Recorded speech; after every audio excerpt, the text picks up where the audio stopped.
बंदी छोड़ सतगुरु रामपाल जी परमेश्वर जी की जय हो। परम पिता परमात्मा सारी सृष्टि के रचनहार, कुल मालिक, असंख्य ब्रह्मांडों के स्वामी, जगत गुरु, तीनों लोकों में प्रवेश करके सबका भरण पोषण करने वाले राजाधिराज, आत्माधार, नाथों के नाथ, देवों के देव महादेव, सर्वेश्वर महेश्वर, मृत्युंजय, अजरो अमर, आदि अनादि सनातनी प्रभु, जगत पिता जगदीश्वर, श्री श्री 1008 की उपाधि के वास्तविक अधिकारी, अकाल मूरत सौद स्वरूपी राम वासुदेव, सर्वगतम ब्रह्म, परम पूज्य, प्रथम पूज्य, परम संत, परम पुरुष, परम धनी, परम दयालु, सत्य कबीर, हक्का कबीर, अल्लाह कबीर, अल्लाह अकबर, बाखबर, अल्लाह ताला, जगत के तारणहार, जगत के मुक्तिदाता, जगत के जगन्नाथ, हारे के सहारे, हिंदुओं के राम, मुसलमानों के अल्लाह, सिखों के वाहिगुरु, ईसाइयों के मसीह, दया के सागर दयानिधि, करुणा के सागर करुणानिधि, स्वयंभू परिभू, संकट मोचन, कष्ट हरण, मंगल करण, दुख भंजन, अविगत कबीर, निर्विकार निर्विषम परमात्मा, अलय अलेख सतगुरु, आदि अनादि सतगुरु, असली मर्यादा पुरुषोत्तम, असली राम, असली कृष्ण, असली घनश्याम, असली मुरारी, राजाओं के राजा, महाराजाओं के महाराजा, शहंशाहों के शहंशाह, सम्राटों के सम्राट, भगवानों के भगवान, अल्लाहों के अल्लाह, प्रभुओं के प्रभु, मसीहाओं के मसीह, सच्चे वाहिगुरु, बाबाओं के बाबा, पीरों के पीर, सेठों के सेठ, जगत सेठ, सावड़सा सेठ, सर्वगुण संपन्न, अनंत कोटि कलाओं के स्वामी, अनंत कोटि ब्रह्मांडों के नायक, योगियों में महायोगी, ध्यानियों में महाध्यानी, सिद्धों में परम सिद्ध, ज्ञानियों में तत्व ज्ञानी, ब्रह्म ज्ञानी, महाज्ञानी, परम ज्ञानी, सर्वश्रेष्ठ ज्ञानी, विज्ञानी, युवा कबीर, समृत कबीर, ऐशमवात, अमित ओझा, सच्चे रहनुमा, करीम अल्लाह, सुबहान अल्लाह, दुनिया के अंतिम पैगंबर, 8 सितंबर 1951 से गांव धनाना, जिला सोनीपत, हरियाणा, भारतवर्ष की पावन भूमि पर प्रकट रियल कल की भगवान श्री नारायण साकार हरि, श्री बाबा साहिब, शब्द स्वरूपी राम, संत श्रोमणी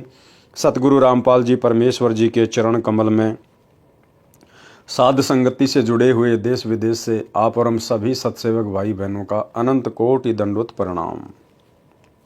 सत्साई भाई और बहनों, दया पूज्य गुरुदेव भगवान की, सतगुरु रामपाल जी परमेश्वर जी की, जिनके विशेष आशीर्वाद से, शुभ आशीर्वाद से आप और हम सभी सत्सेवक आत्माएं साध संगति से जुड़कर अपनी आत्मा के कल्याणार्थ हेतु गुरुदेव के तत्व ज्ञान को आधार बनाकर मोक्ष के लिए निरंतर भक्ति मार्ग पर आगे की ओर बढ़ रहे हैं।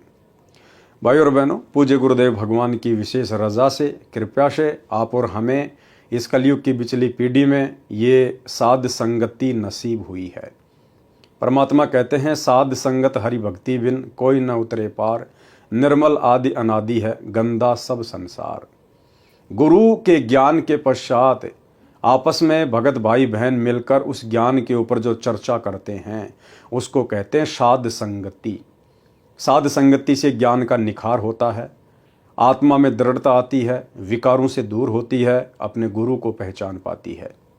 तो भाई और बहनों, आप और हमारे पर विशेष रजा पूज्य गुरुदेव जी की, और आने वाले समय में जिन जिन आत्माओं को मोक्ष प्राप्त करना होगा उन सभी आत्माओं को साध संगति से जुड़ना होगा, क्योंकि ये परमेश्वर के मिशन का एक मुख्य हिस्सा है। यही गुरुदेव भगवान का यथार्थ 13वां कबीर पंथ है।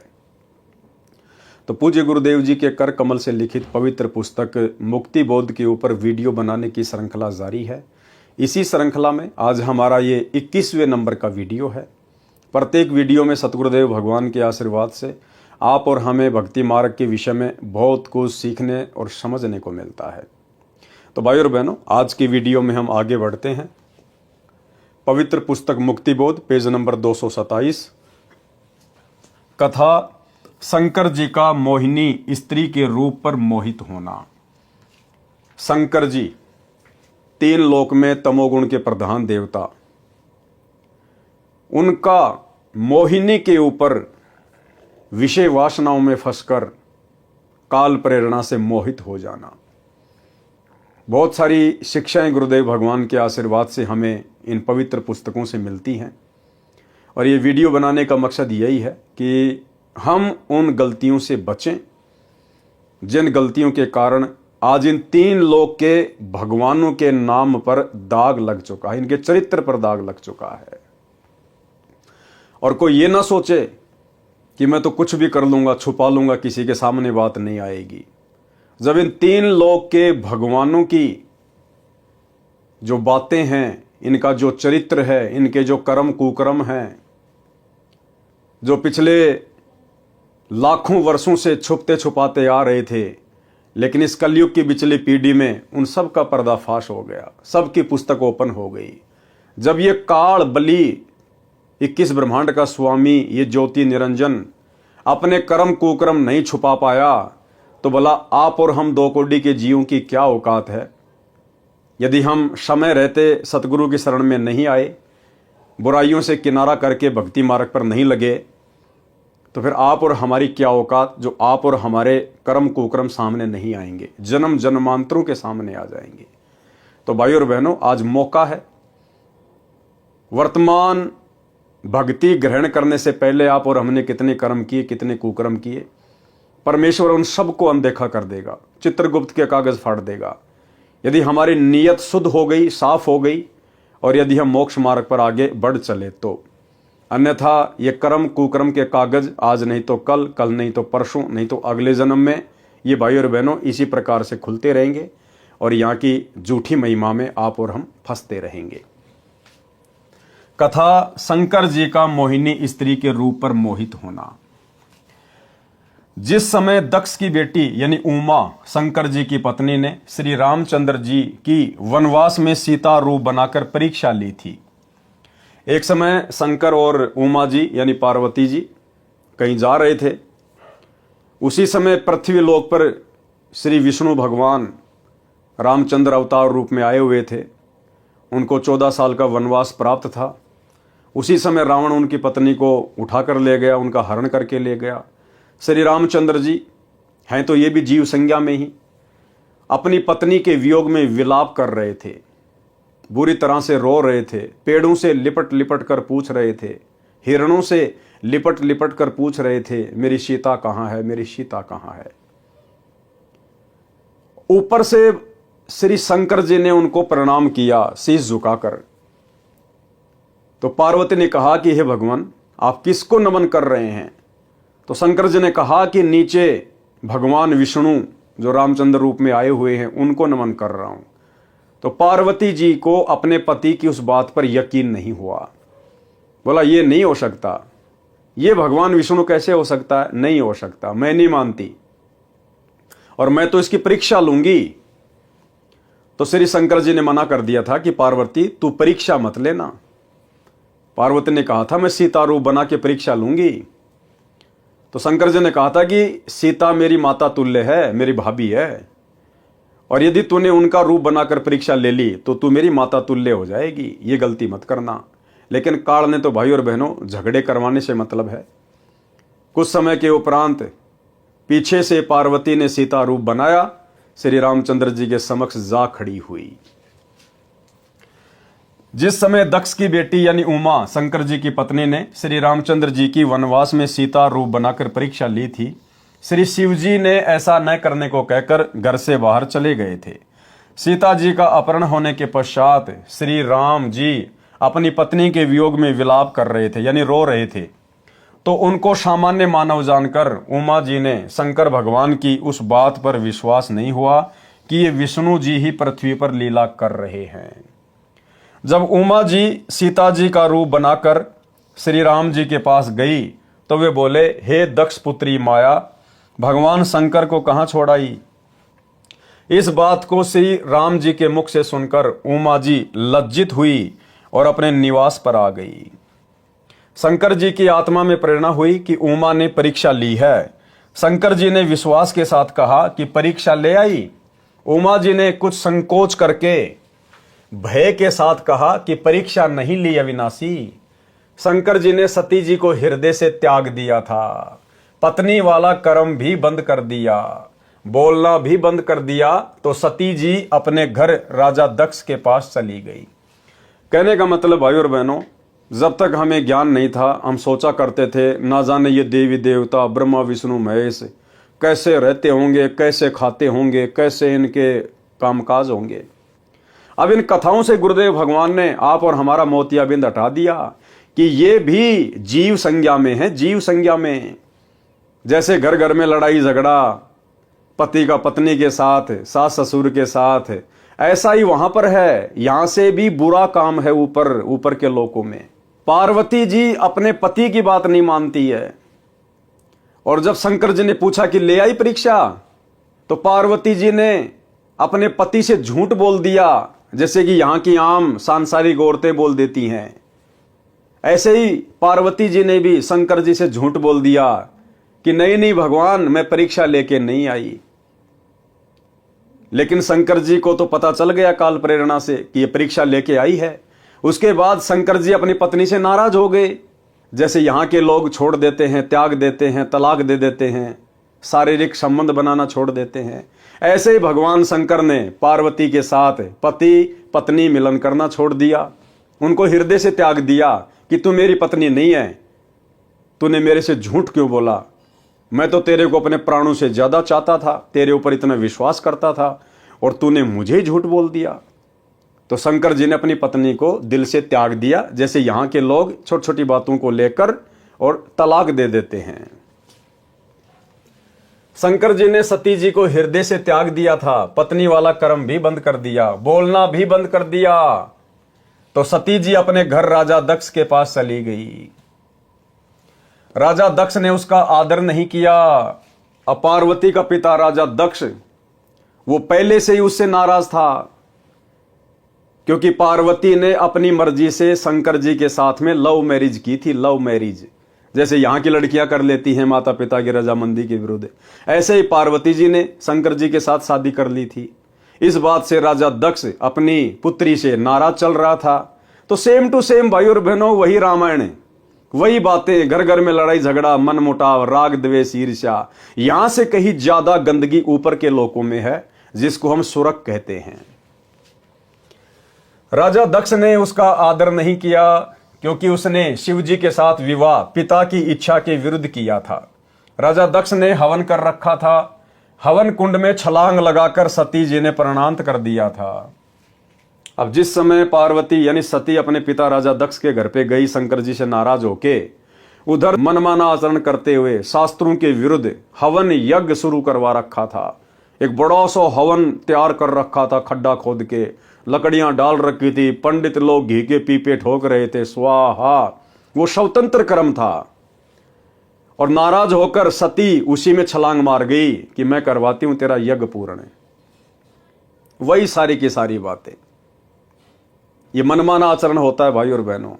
अगर उस समय राजा दक्ष शास्त्रों के विरुद्ध मनमाना आचरण नहीं कर रहा होता, आप और हम भगत भाई बहनों की तरह यदि उसको तत्व ज्ञान प्राप्त होता, कोई पूर्ण सतगुरु मार्गदर्शक के रूप में प्राप्त होता, तो वो भी जैसे आप और हम प्रतिदिन हवन करते हैं एक दीपक खड़ी बत्ती वाला, उसी प्रकार से करता। उस हवन कुंड वाले यज्ञ से तो लाखों गुना ज्यादा उत्तम उसको लाभ मिलता, और ना उसकी बेटी सती उसमें छलांग मार के मरती। परंतु स्वतंत्र क्रम इस काल में हमारे पीछे लगा रखे हैं 25%, यानी काल ने हमारे को 25% स्वतंत्र कर्मों की छूट दे रखी है कि तुम अपने कर्म बना भी सकते हो और बिगाड़ भी सकते हो। हवन कुंड में छलांग लगाकर सती जी ने प्राणांत कर लिया, यानी अपने प्राणों का अंत कर लिया। शंकर जी को पता चला तो अपनी ससुराल आए। अब उधर से शंकर जी को पता चला कि मेरी पत्नी ऐसे ऐसे मर गई, तो अपने ससुर से नाराज होकर, क्रोधित होकर उधर से शंकर जी आ गए और आते अपने ससुर का सिर धड़ से अलग कर दिया। अब बताओ, इन बातों को लेकर यहां का पृथ्वी लोक का मनुष्य भी इतनी जल्दी अपना आपा नहीं खोता, इतना गुस्से में नहीं होता जितना कि भगवान शंकर हो गए। तो सोचिए भाई और बहनों, यहां के मनुष्य ठीक या फिर उनका आचरण ठीक? शंकर जी को पता चला तो अपने ससुराल आए, राजा दक्ष का सिर काटा, फिर उस पर बकरे का सिर लगाया, अपनी पत्नी के कंकाल को उठाकर 10,000 वर्ष तक उमा उमा करते हुए पागलों की तरह फिरते रहे। भाई और बहनों, आम समाज में आप देख लीजिए, हम जिस गांव नगर मोहल्ले में रहते हैं, अगर किसी की पत्नी मर जाती है, निधन हो जाता है, वो व्यक्ति चिल्लाता नहीं है, रोता नहीं है।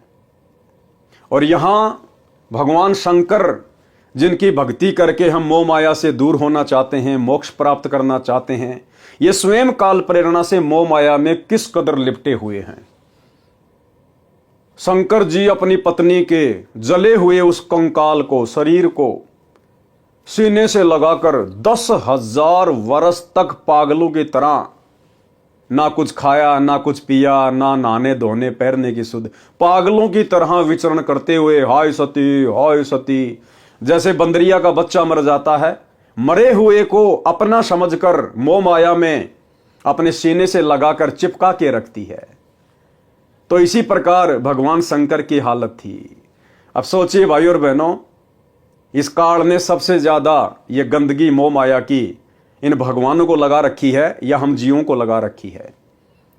आप और हम जीवों के ऊपर दया हो सकती है क्योंकि हम पृथ्वी पर हैं, मनुष्य रूप में हैं। मोक्ष का ये मुक्ति खेत है। इस 21 ब्रह्मांड में केवल पृथ्वी लोक पर ही मोक्ष संभव है, मनुष्य योनि में। इसलिए परमेश्वर ने आप और हमारे ऊपर रजा की हुई है, दया की हुई है। आप और हम इतना मोह माया में नहीं धसे हुए, नहीं फंसे हुए। आप और हम थोड़ा बहुत बुद्धि विवेक का इस्तेमाल कर लेते हैं, हमें समझाने वाले लाख लोग मिल जाते हैं, लेकिन वहां ऐसा नहीं है। आप और हमसे ज्यादा बुरी हालत मोह माया को लेकर, राग द्वेष ईर्ष्या को लेकर, रजोगुण को लेकर, तमोगुण को लेकर, शतोगुण को लेकर इन भगवानों की है, जिन भगवानों की भक्ति करके हम मोक्ष प्राप्त करना चाहते थे। अपनी पत्नी के कंकाल को उठाकर 10,000 वर्ष तक ऊमा ऊमा करते हुए पागलों की तरह फिरते रहे। एक दिन भगवान विष्णु जी ने सुदर्शन चक्र से उस कंकाल को टुकड़े टुकड़े कर दिया। किसने? भगवान विष्णु ने। रियल भगवान विष्णु, कबीर परमात्मा सतगुरु रामपाल जी ने। उस विष्णु ने नहीं, त्रिलोकीय विष्णु ने नहीं, लक्ष्मी के पति ने नहीं। रियल में विष्णु कौन है? अग्ने तनुर असी, विष्णवे तवा सोमस्य तनुर असी, कबीर अंगारी असी, बम्भारी असी, सवर ज्योति रित धामा असी। जो तीनों लोकों में प्रवेश करके सबका पालन पोषण करता है, वो है असली विष्णु। तो सतगुरु रामपाल जी परमेश्वर जी ने, इस कबीर परमात्मा ने विष्णु का रूप धारण करके और उस कंकाल के टुकड़े टुकड़े किए। 52 टुकड़े हो गए जो कहीं कहीं पर गिरे। कितने टुकड़े हुए? 52। जहां पर धड़ गिरा वहां पर वैष्णो देवी मंदिर बना, जहां पर आंखें गिरी वहां पर नैना देवी मंदिर बना, जहां पर जीभ गिरी वहां पर ज्वाला जी का मंदिर बना तथा पर्वत से अग्नि की लपट निकलने लगी। इस प्रकार 52 स्थानों पर यादगार के लिए मंदिर बनाए गए, जो 52 द्वारे कहे जाते हैं। अब देखो भाइयों और बहनों, दोनों शक्तियां परस्पर बराबर अपना काम करती हैं, काल और दयाल। काल का भी सहयोग होता है हर घटना में, और सूक्ष्म रूप में इस कबीर परमात्मा सतगुरु रामपाल जी भगवान का भी उसमें सहयोग होता है। भाइयों और बहनों, काल ने तो यह सोचकर इस घटना को अंजाम दिलवाया था कि मैं अपने पुत्र विष्णु में प्रेरणा करके और उस सती के कंकाल के टुकड़े करवा के 52 जगह पे अलग अलग फिकवा दूंगा और अलग अलग वहां पे द्वारे बनवा दूंगा, पूजा स्थल बनवा दूंगा, यादगारें बनवा दूंगा, और मैं इन दुनिया वालों को इस पाखंड पूजा में उड़ जा दूंगा। कोई वैष्णो देवी जाएगा, कोई नैना देवी जाएगा, कोई कहीं जाएगा, और ये दुनिया इस पाखंड पूजा में इस कदर उलझी रहेगी कि जब वो पूर्ण परमात्मा आएगा इस पृथ्वी पर कलयुग की पिछली पीढ़ी में, तो कोई भी उसकी बात को ना माने और ये दुनिया इन पाखंडों वाली जगहों पर धक्के खाते रहे। तो काल ने तो आप और हम जीव आत्माओं को भक्ति से भटकाने के लिए, शास्त्र विरुद्ध साधना में लगाकर हमारे कर्म फुड़वाने के लिए इस प्रकार की ये लीला की। लेकिन ये मालिक दयालु है, विष्णु का रूप बना के ये आ गए और इन्होंने कर दिए टुकड़े। अब इनकी क्या लीला थी उसके पीछे? इनकी लीला यह थी कि जब तक वो कलयुग की बिचली पीढ़ी वाला समय नहीं आता है, तब तक इन आत्माओं को किसी भी तरह से भक्ति से जोड़ के रखना है, क्योंकि वो समय नहीं था सतयुग त्रेता द्वापर, वो मोक्ष प्राप्ति का समय नहीं था। तो परमात्मा ने आप और हम आत्माओं को किसी भी तरह से धार्मिकता से जोड़ के रखना था। तो इसमें परमात्मा की भी रजामंदी थी कि इन यादगारों पर ये आते रहेंगे, जाते रहेंगे, कोई साधु संत इनको मिलेगा, यानी परमात्मा खुद ही साधु संत रूप में वहां आएंगे, आत्माओं को मिलेंगे, ज्ञान समझाएंगे, अपनी शरण में लेते रहेंगे, बैटरी चार्ज करते रहेंगे, मनुष्य जन्म देते रहेंगे। इसलिए तो परमेश्वर अपनी वाणी में कहते हैं कि मेले खेले जाइए और मेले बड़ा मिलाप है। भाई पत्थर पानी पूजते कोई साधु संत मिल जाते, कि जब तक आपको पूर्ण सतगुरु की प्राप्ति नहीं होती है, जब तक आपको पूर्ण परमात्मा नहीं मिलता है गुरु रूप में, तब तक आप इन तीर्थ स्थानों पर जाते रहिए, मेले वगैरह में जाते रहिए, जहां पर भी धार्मिक आयोजन होते हैं। ना जाने कोई साधु संत आपको मिल जाए, कोई भगत भाई आपको पुस्तक बांटता हुआ मिल जाए, कोई आपको पैम्पलेट बांटता हुआ मिल जाए और ये ज्ञान आपके कानों में पड़ जाए। तो भाइयों और बहनों, इस प्रकार से इन दोनों शक्तियों का खेल जब से 21 ब्रह्मांड की रचना हुई है तब से इसी प्रकार चल रहा है। काल हमें उलझाता है और सतगुरु हमें उसी की चाल से अपना दाव खेलकर सुलझाता है। इस प्रकार 52 स्थानों पर यादगार के लिए मंदिर बनाए गए जो 52 द्वारे कहे जाते हैं। तब शंकर जी सचेत हुए तथा अपनी दुर्गति का कारण कामदेव यानी सेक्स को माना। फिर शंकर भगवान को चेतना आई कि 10,000 साल तक मेरी ऐसी पागलों जैसी हालत क्यों हुई, इस काम वासना के कारण। अगर मैं तपस्या करके साधना करके कामदेव के ऊपर विजय प्राप्त कर लूं तो ना रहेगा बांस, ना बजेगी बांसुरी, मैं परेशान नहीं रहूंगा। फिर कामदेव वश हो जाए तो न स्त्री की आवश्यकता हो और न ऐसी परेशानी हो। यह विचार करके हजारों वर्ष सेक्स का दमन करने के मकसद से तप किया। भैया ये तप से तो और ज्यादा भड़कती है, तड़प से तो ये काम वासना और ज्यादा भड़कती है। एक दिन कामदेव उनके निकट आया और शंकर जी की दृष्टि से भस्म हो गया। अब ये काल का भयंकर जाल, काल ने कामदेव का रूप बनाया, शंकर जी के सामने प्रकट हुआ, शंकर जी के द्वारा आंखें खोलते ही वो भस्म हो गया। शंकर जी को अभिमान हो गया, घमंड हो गया कि मैंने कामदेव को भस्म कर दिया, मैंने विषय वासनाओं पर विजय प्राप्त कर ली। शंकर जी को अपनी सफलता पर असीम प्रसन्नता हुई। जो भी देव उनके पास आता था तो उससे कहते थे कि मैंने कामदेव को भस्म कर दिया, यानी काम विषय पर विजय प्राप्त कर ली है, मैं कभी किसी सुंदरी से प्रभावित नहीं हो सकता।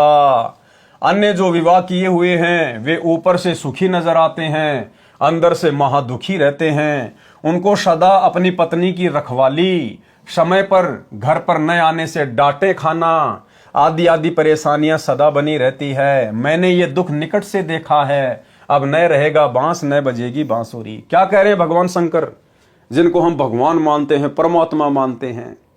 क्या कह रहे हैं कि मेरे साथ ये घटनाएं घट चुकी है। जब मैं घर पर समय पर नहीं जाता था, लेट सेट हो जाता था, तो पार्वती मुझे डांट मारा करती थी, मुझे डांटा करती थी। कहां था, क्यों नहीं आया 2 दिन, इतना लेट क्यों हो गया, क्या मजाक बना रखा है। जैसे हम यहां पर लड़ाई झगड़े कर लेते हैं आपस में पति पत्नी। देखो खुद कह रहे हैं, क्या कहा, अंदर से मां दुखी रहते हैं, उनको सदा अपनी पत्नी की रखवाली करनी पड़ती है और समय पर घर पर न आने से डांटे खाना आदि आदि परेशानियां सदा बनी रहती है। और क्या कह रहे भगवान शंकर, मैंने ये दुख निकट से देखा है, यानी मैंने भोगा है ये सब कुछ, मैंने डांटे खाई है। अब न रहेगा बांस, न बजेगी बांसुरी। तो भाई और बहनों, शिक्षा हमने भी लेनी है और शिक्षा ये है कि भगवान शंकर ने तप किया, बहुत अच्छी बात है, लेकिन अभिमान नहीं होना चाहिए। लेकिन शास्त्र विरुद्ध साधना करने वाले तपस्वी को, साधक को अभिमान हुए बिना रहता नहीं, क्योंकि उसको तत्व ज्ञान प्राप्त नहीं होता है, उसको भक्ति की ज्ञान की जड़ का पता नहीं होता है और वो अहंकार में फूल जाता है। तो वैसे तो आप और हम सभी सत्सेवक भाई बहनों के साथ ऐसा नहीं होगा, क्योंकि गुरुदेव भगवान ने हमें तत्व ज्ञान दिया है, हमें आदि और अंत की जानकारी दे दी है। फिर भी जानकारी होना बहुत जरूरी है, क्योंकि वर्तमान में परमेश्वर ने साथ संगति से जोड़कर ये विशेष रजा, विशेष मेहर, विषय वासनाओं से दूर करने की आप और हम चंद आत्माओं के ऊपर बख्शी है। हम सत्सेवक भाई बहनों के संबंध आपस में जो पहले पति पत्नी के थे, अब भाई बहन में तब्दील होते जा रहे, ज्ञान आधार से, एक दूसरे की रजामंदी से। तो हमारे मन में किसी भी प्रकार का अहंकार ना आ जाए। अगर अंश मात्र भी अहंकार आ गया मन में भी कि मैंने विषय वासनाओं पर विजय प्राप्त कर ली, मन में बहुत ज्यादा प्रसन्नता हो रही है। हाँ, इस बात को लेकर तो प्रसन्नता हो सकती है कि भगवान आपने दया बख्शी, गुरुदेव, हे मालिक मेरा पीछा छुड़वा दिया परमात्मा। पहले मैं बहुत दुखी रहता था मालिक, गंदगी अंदर भरी रहती थी, भक्ति सही से नहीं हो पा रही थी, मेरे भाव नहीं बन पा रहे थे परमात्मा। और जब से आपने दया बख्शी है पूज्य गुरुदेव, हे मालिक मुझे असीम प्रसन्नता है मालिक, मेरी बहुत अच्छी भक्ति चल रही है आपके आशीर्वाद से। यानी बीच में हमने परमात्मा को ही रखना है, क्योंकि गुरुदेव भगवान के आशीर्वाद बिना, इस सत भक्ति बिना, इस पूर्ण परमात्मा सतगुरु रामपाल जी भगवान के आशीर्वाद बिना, इनकी दया दृष्टि कृपा दृष्टि बिना, भाई और बहनों, इस विषय वासना के ऊपर कोई कंट्रोल कर लेगा, इस 21 ब्रह्मांड में कोई सोच भी नहीं सकता। शंकर जी का उदाहरण आप लोगों के सामने है, तो फिर आप और हम हैं क्या शंकर जी के सामने? जब उनको काल ने ठग लिया और आज हमें परमात्मा सहज में सफलता दिला रहे हैं, तो ये सफलता आप और हमारी किसी उपलब्धि का नतीजा नहीं है ना, गुरुदेव भगवान का आशीर्वाद है। परमात्मा ने रजा बख्शी है, परमात्मा ने कंट्रोल किया है। हम जीव हैं, हम कुछ नहीं कर सकते, हम तो रिमोट से चलने वाले प्राणी हैं। रिमोट अगर काल के हाथ लग गया तो वो डांस कराएगा, रिमोट अगर सतगुरु के हाथ में आ गया तो ये सतभक्ति करवाएगा। तो अगर हम किसी भी प्रकार की विषय वासनाओं से, बुराइयों से दूर हो रहे हैं, हमारे अंदर जो मलिनता, जो मैल जमा था, यदि वो धीरे धीरे हट रहा है, साफ हो रहा है, तो इसमें आप और हमारा कोई श्रेय नहीं है। सौपन में भी मत सोच लेना कभी कि मैं तो सुबह 4 बजे उठ के भक्ति करता हूं, मंत्र करता हूं, आरती करता हूं, मैं तो हर प्रकार से मर्यादा में हूं, इसलिए मैं कंट्रोल कर पा रहा हूं। नहीं भैया, आप चाहे लाख माला करते हो रोजाना, आप चाहे रात को 12 बजे अपना नित्य नियम पूरा कर लेते हो, उसके बावजूद भी आपकी अपनी कोई उपलब्धि नहीं है, आपका कोई श्रेय नहीं है। ये तो सतगुरु जिस पे दया करेगा वही आत्मा इन विषय विकारों से दूर हो सकती है। तो जो जो भाई बहन विषय विकारों से दूर हैं, गुरुदेव के आशीर्वाद से, सौपन में भी कभी घमंड अपने अंदर पैदा मत कर लेना। हाँ, दूसरों को समझाने के लिए लाख बार चर्चा करो कि भैया गुरुदेव के ज्ञान आधार से आप विचार करो, बड़ी मुश्किल से हमें ये कलयुग की पिछली पीढ़ी का समय प्राप्त हुआ है, भगवान ने हमें पैदा किया है, विशेष संयोग बनाया गुरुदेव ने, और भाई भक्ति मार्ग में विषय वासना बाधक हैं, परमात्मा की हजारों वाणियां संकेत कर रही हैं। तो भाई इन चीज़ों से हटने का प्रयास करो, गुरुदेव से बारंबार प्रार्थना करो, विनती करो, थोड़ी बहुत हिम्मत तुम भी लेके आओ ज्ञान से अपने अंदर, और इनसे दूर हुए बिना हमारी भक्ति सफल नहीं हो सकती। भग भोग्या भगूप जय, भग से बचा न कोई, जो कोई भग से बचे भगत कहावे सोई। तो हम एक दूसरे को समझा तो सकते हैं, लेकिन हमने विजय प्राप्त कर ली, इसका गुणगान नहीं करना, इसका बखान नहीं करना। अगर बताना भी पड़ जाए तो गुरुदेव को बीच में डाल के कि भाई देखो, दास भी पहले इन्हीं विषय विकारों में धसा हुआ था, और भाई गुरुदेव की रजा हुई, बहुत विशेष मेहर हुई पूज्य गुरुदेव की, परमात्मा ने दास के ऊपर रजा बख्शी, मेहर बख्शी, दास को मालिक ने दूर किया। इस प्रकार से हमने अपनी बातों को दूसरे के सामने रखना है, अहंकार वश नहीं। काल ब्रह्म को चिंता बनी कि यदि सब इस प्रकार स्त्री से घृणा करेंगे तो संसार का अंत हो जाएगा, मेरे लिए 1 लाख मानव का आहार कहां से आएगा। ठीक इसी प्रकार वर्तमान में ये काल, क्योंकि मन इसका एजेंट है, सारी ईमेल, सारे समाचार, सारे मैसेज, हमारे जीवन में जो भी कुछ घटित हो रहा है, ये उसका फैक्स भेजता रहता है काल को कि ये आत्माएं तेरे जाल से बाहर निकलने का प्रयास कर रही है, भाई देख लेना, मैंने तो तेरे को मैसेज दे दिया है। तो ये काल हर प्रकार से भाई और बहनों हमें उसी गंदगी में धकेलने का प्रयास करेगा। हम जिन जिन बुराइयों से दूर हटते जाएंगे गुरुदेव के आशीर्वाद से, काल जबरदस्ती उन्हीं बुराइयों को हमारे सामने पेश करेगा, ना चाहते हुए भी ऐसे ऐसे सीन दिखा देगा। मोबाइल में हम तो सत्संग सुनने के लिए ओपन करेंगे, अचानक से ऐड आ जाएगा, अर्धनगर लड़कियां डांस कर रही हैं। हम कहीं बाहर मार्केट में जा रहे हैं, अचानक से मैं माता बहनों का कोई ऐसा सीन दिखा देगा, कोई बेचारी बाथरूम करने के लिए बैठी है, अचानक से हमारी नजर जाएगी ना चाहते हुए भी। तो ये जबरदस्ती काल हमारे सामने इस प्रकार के दृष्टांत पेश करेगा, क्योंकि ये चाहता कि वापस इसके अंदर वही मैल आ जाए। लेकिन अब गुरुदेव ने हमें वो ज्ञान दे दिया, वो तत्व ज्ञान दे दिया, मूल ज्ञान दे दिया। पहली नजर तो हमारी कहीं भी जा सकती है, उसमें हमारा दोष नहीं है। लेकिन अगर हमें पता चल गया कि ये जो नजर गई है ये गलत जगह पे गई है, हमने दोबारा अपनी तरफ से नजर वहां नहीं दौड़ानी। अगर हमने फिर से नजर वहीं पे टिका दी तो फिर भाई और बहनों वो शैतान की नजर है। कहते हैं पहली नजर इंसान की, दूसरी नजर शैतान की। तो हमने फिर उन चीजों को अनदेखा कर देना है कि भैया ये काल प्रेरणा है। गुरुदेव ने सत्संगों में यही तो बताया, यही तो समझाया। ये जबरदस्ती हमारे सामने इस प्रकार के दृश्य पेश करेगा हमें विचलित करने के लिए। लेकिन तुरंत हमने अपना सुमरण शुरू कर देना है या भगवान का अपना कोई सत्संग शुरू कर देना है। हमने भक्ति से जुड़े रहना है, तभी हमारा बचाव होगा। काल ब्रह्म को चिंता बनी कि यदि सब इस प्रकार स्त्री से घृणा करेंगे तो संसार का अंत हो जाएगा। मेरे लिए 1 लाख मानव का आहार कहां से आएगा। इसको चिंता इस बात की नहीं है कि संसार का अंत हो जाएगा, नहीं, इसको चिंता यह है कि संसार का अंत हो जाएगा, यानी बच्चे पैदा करना लोग छोड़ देंगे, तो फिर मेरे लिए प्रतिदिन 1 लाख वो सूक्ष्म शरीर कहां आएंगे। क्योंकि इसको तो श्राप लगा हुआ ना, प्रतिदिन 1 लाख सूक्ष्म शरीर की वासना तपतशिला पर निचोड़ निचोड़ के पीने का, खाने का। तो इसको अपने भोजन की चिंता है। इस उद्देश्य से नारद जी को प्रेरित किया। एक दिन नारद मुनि जी आए, उनके सामने भी अपनी कामदेव पर विजय की कथा सुनाई। नारद जी ने भगवान विष्णु को यथावत सुनाई। श्री विष्णु जी को काल ब्रह्म ने प्रेरणा की, भाई की परीक्षा करनी चाहिए कि ये कितने खरे हैं। काल ब्रह्म की प्रेरणा से एक दिन शिव जी विष्णु जी के घर के आंगन में आकर बैठ गए। सामने बहुत बड़ा फलदार वृक्षों का बाग था। भिन्न भिन्न प्रकार के फूल खिले थे, बसंत जैसा मौसम था। श्री विष्णु जी शिव जी के पास बैठ गए, कुशल मंगल जाना।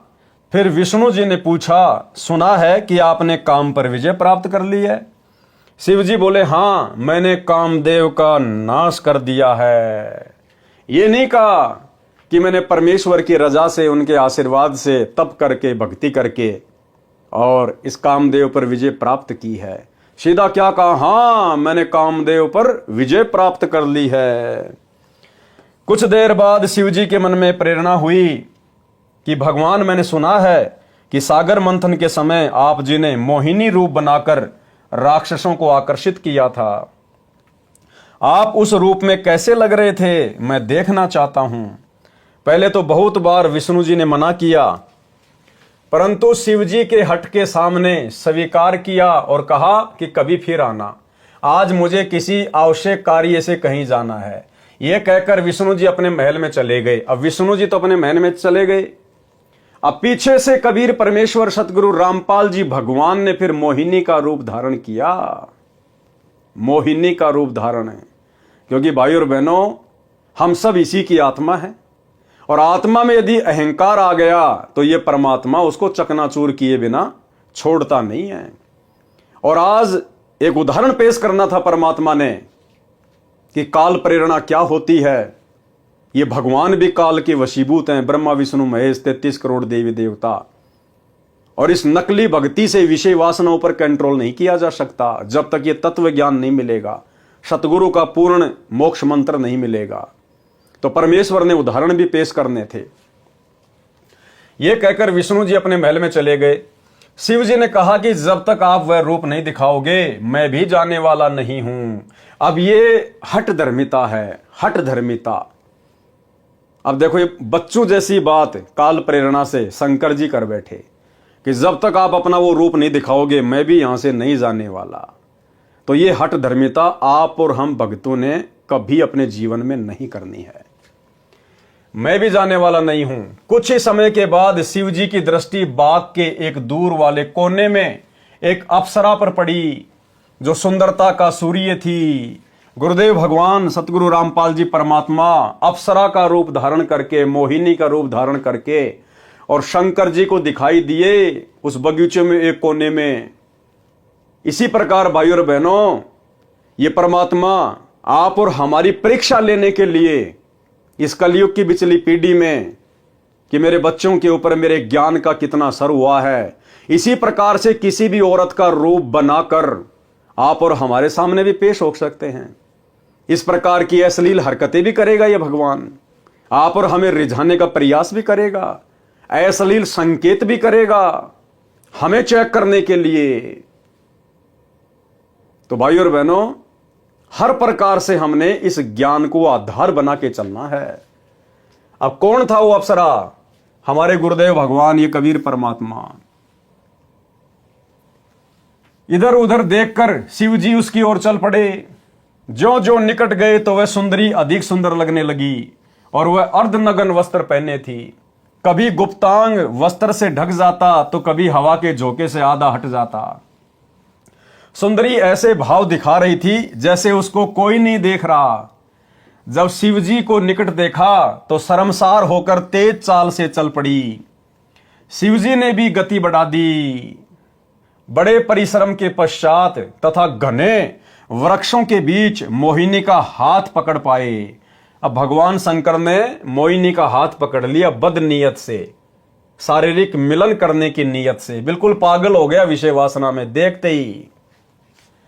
जब तक शिवजी का शुक्रपात हो चुका था, तब तक शिवजी का शुक्रपात हो चुका था, वीर्यपात हो चुका था। उसी समय सुंदरी वाला स्वरूप श्री विष्णु रूप था और उसी समय गुरुदेव भगवान ने फिर वापस विष्णु का रूप बना लिया। अब शंकर जी तो एकदम से सफेद हो गए अपने भाई को देखकर। परमात्मा ने अप्सरा वाले रूप से विष्णु जी का रूप धारण कर लिया। भगवान विष्णु जी शिव जी की दशा देखकर मुस्कुराए तथा कहा कि ऐसे उन राक्षसों से अमृत छीन कर लाया था। वे राक्षस ऐसे मोहित हुए थे जैसे मेरा छोटा भाई कामजीत, यानी जिसने काम पर विजय प्राप्त कर ली थी, अब काम पराजित हो गया है। तो सोचो भाई और बहनों, हमारे सामने भी परमात्मा परीक्षा के लिए इस प्रकार के दृश्य बना के उपस्थित हो सकता है। और यदि हम भगत भाई बहनों ने यदि नादानी दिखा दी, ज्ञान को आधार नहीं बनाया, भले ही हमने हाथ नहीं पकड़ा, यदि हमारे अंदर भी आ गया कि ये लड़की देखो कितनी सुंदर है और ये इशारे कर रही है, और यदि हम उसकी उन सभी अदाओं को देखकर अंदर से पिघल गए, विषय वासनाओं के लिए तैयार हो गए, भले हमने कुछ किया नहीं, लेकिन अगर मन ही मन में अगर इस प्रकार के भाव हमने पैदा कर लिए कि बड़ी सुंदर लड़की है, आज तो दाव लग गया भाई, उसी समय हम भक्ति मार्ग से आउट। क्योंकि ये भक्ति मन कर्म वचन की है, मन कर्म वचन, उसी समय हम फैल। और सोचो यदि मेरे जैसे किसी नालायक ने अगर किसी बहन बेटी का इस प्रकार से उसकी अश्लील अदाओं पर मोहित होकर अगर हाथ पकड़ लिया, हाथ तो पकड़ लिया, और उसी समय यदि गुरुदेव प्रकट हो गए अपने वास्तविक रूप में, फिर आत्महत्या के अलावा दूसरा कोई फिर हमारे पास में जरिया नहीं होगा, आत्महत्या के अलावा। क्योंकि फिर जी नहीं पाएंगे, इस शरीर से मोक्ष नहीं हो पाएगा। फिर अर्जुन सर्जुन के चराए, चाहे कितना रोलें, कितना धोलें, कितने आंसू बहालें, कितनी मिन्नत कर लें, फिर हमारा इस जन्म में मोक्ष नहीं है। सोचिए फिर हमारी हालत क्या होगी। बदनीयत से मैंने हाथ पकड़ा, उसी समय गुरुदेव प्रकट हो गए उस लड़की के रूप में। अब सोचिए मैं कैसे नजर मिला पाऊंगा उस परमात्मा से जब तक जीऊंगा तब तक। ये जन्म मेरा बर्बाद। तो भाइयों और बहनों, कुछ भी हो, कैसी भी परिस्थिति हो, ये संदेशा हम सब के लिए है। दास कोई आदेश नहीं दे रहा, दास तो आपको दिखा रहा है। परमात्मा यही तो चाहते हैं कि मेरे बच्चे इन पुस्तकों से निष्कर्ष निकालें, और अगर इस प्रकार की नौबत यदि काल पैदा कर दे या सतगुरु भगत की परीक्षा के लिए पैदा कर दे, तो भगत ने नीची गर्दन कर लेनी है, अपना सुमरण शुरू कर देना है। उसके तुरंत बाद फिर परमात्मा प्रेरणा कर देगा, तत्व ज्ञान दीवार की तरह खड़ा हो जाएगा कि तू क्या देख रहा मेरे भाई इसको। परमात्मा कहते इंद्र दा राज कागदा विष्टा ना भोगा इंद्राणी नु, सतलोक जाने की हम बातें कर रहे हैं और कह रहे हैं कि इंद्र की इंद्राणी जो सबसे सुंदर है, हम तो उसको भी ठोकर मारते हैं। और यहां इस हाड़ मास के पुतले के ऊपर, टट्टी पेशाब के कोथड़े के ऊपर तू मोहित हो रहा है। अरे याद कर अपने भगत भाई बहनों को, इब्राहिम सुल्तान को 16,000 औरतें थी, एक से एक नवेली, उनको त्याग दिया, ठोकर मार दी, वैराग्य हो गया। उसका उदाहरण देते हैं गुरुदेव। और उसके वैराग्य को देखकर देवताओं में भी ऊपर हल्ला बोल मच गया। गुरुदेव भगवान कहते हैं भया शपथ पूरी पसाका सुल्तानी मार्ग बाका। ऊपर शाका मच गया देवताओं में कि भैया इब्राहिम सुल्तान का मार्ग टेढ़ा है, इतना वैराग्य, इतना त्याग भाई नहीं कर सकते। तो भाई और बहनों, हमें तो परमात्मा ने विश्वास करके और कलयुग की बिचली पीढ़ी में पैदा किया है, जिस समय काल का सबसे ज्यादा दबाव होता है। तो सोचिए, हमने तो इब्राहिम सुल्तान जो पूर्व में हमारे गुरु भाई रह चुके हैं, हमने तो उन आत्माओं से भी अधिक दृढ़ता दिखानी पड़ेगी इस मार्ग पर, दृढ़ता। और भी कुछ नहीं कर सकते। और यदि ऐसा कोई धर्म संकट वाला समय आ जाए तो नीची गर्दन करके आगे बढ़ जाओ, अपने गुरुजी को याद करते हुए। 2-4-5 मिनट के बाद गुरुजी संभाल लेंगे, वापस वो काल प्रेरणा फिर धीरे धीरे समाप्त हो जाएगी। और अचानक से ये काल प्रेरणा उन्हीं आत्माओं में होती है जो अभी भक्ति पे पूरी तरह से दृढ़ नहीं है। वो इतने सुमरण नहीं कर पाते, इतनी भक्ति नहीं कर पाते जितनी परमात्मा हमसे करवाना चाहते हैं, क्योंकि भक्ति से ही सब कुछ होगा। परमात्मा कहते हैं जप तप संयम साधना सब सुमरण के माही, और कबीरा जाने राम जन सुमरण कछु नाही। तो भक्ति से ही धीरे धीरे हर प्रकार की बुराइयों के ऊपर परमात्मा विजय प्राप्त करवाएगा। तो कहने का मतलब है हमने अलर्ट रहना है, अलर्ट। भगवान विष्णु जी शिव जी की दशा देखकर मुस्कुराए तथा कहा कि ऐसे उन राक्षसों से अमृत छीन कर लाया था। वे राक्षस ऐसे मोहित हुए थे जैसे मेरा छोटा भाई कामजीत अब काम पराजित हो गया। शिव जी ने उसके पश्चात हिमालय राजा की बेटी पार्वती से अंतिम बार विवाह किया। पार्वती वाली आत्मा वही है जो सती जी थी। पार्वती रूप में अमरनाथ स्थान पर अमर मंत्र शिव जी से प्राप्त करके कुछ समय के लिए अमर हुई। इस प्रकार वाणी में कहा है कि शंकर जी की समाधि तो अडिग यानी न डिगने वाली थी, जैसा पौराणिक मानते हैं। वह भी मोहे गए यानी काल के द्वारा छले गए, माया के वश हो गए। वाणी नंबर 140 में बताया है कि भगवान शिव की पत्नी पार्वती तीनों लोकों में सबसे सुंदर स्त्रियों में से एक है। शिव राजा ऐसी सुंदर पत्नी को छोड़कर मोहिनी स्त्री के पीछे चल पड़े। पहले 88,000 वर्ष तप किया, फिर लाख वर्ष तक तप किया सेक्स पर विजय पाने के लिए, और भ्रम भी था कि मैंने काम जीत लिया, लेकिन फिर हार गया। पारक के अंक की वाणी नंबर 145। गरीब कृष्ण गोपी का भोग कर फेर जति कहलाया, या की गति पाई नहीं ऐसे त्रिभुवन राया। सरलार्थ, श्री कृष्ण जी के विषय में श्रीमद् भागवत सुधा सागर में प्रमाण है कि श्री कृष्ण मथुरा वृंदावन की गोपियों यानी गोपों की स्त्रियों के साथ संभोग यानी सेक्स किया करते थे। वे फिर भी जति कहलाए। जति कौन होता है? अपनी स्त्री के अतिरिक्त अन्य की स्त्री से कभी संभोग न करने वाला या पूर्ण रूप से ब्रह्मचारी को जति कहते हैं। उसका भेद ही नहीं पाया। ऐसे ये 3 लोक के मालिक श्री कृष्ण के अंदर प्रवेश करके काल ब्रह्म गोपियों से सेक्स करता था। स्त्रियों को तो श्री कृष्ण नजर आता था, काल ब्रह्म सब कार्य गुप्त करता है। तो भाई और बहनों, वर्तमान में यदि इस काल ब्रह्म की ऐसी गुप्त षड्यंत्रकारी लीलाओं से कोई बच सकता है तो केवल सतगुरु का भगत क्योंकि सतगुरु के शब्द में, सतगुरु के ज्ञान में वो शक्ति है। अगर मर्यादा में रहेंगे तो ये निकट नहीं आएगा। वाणी नंबर 142 144।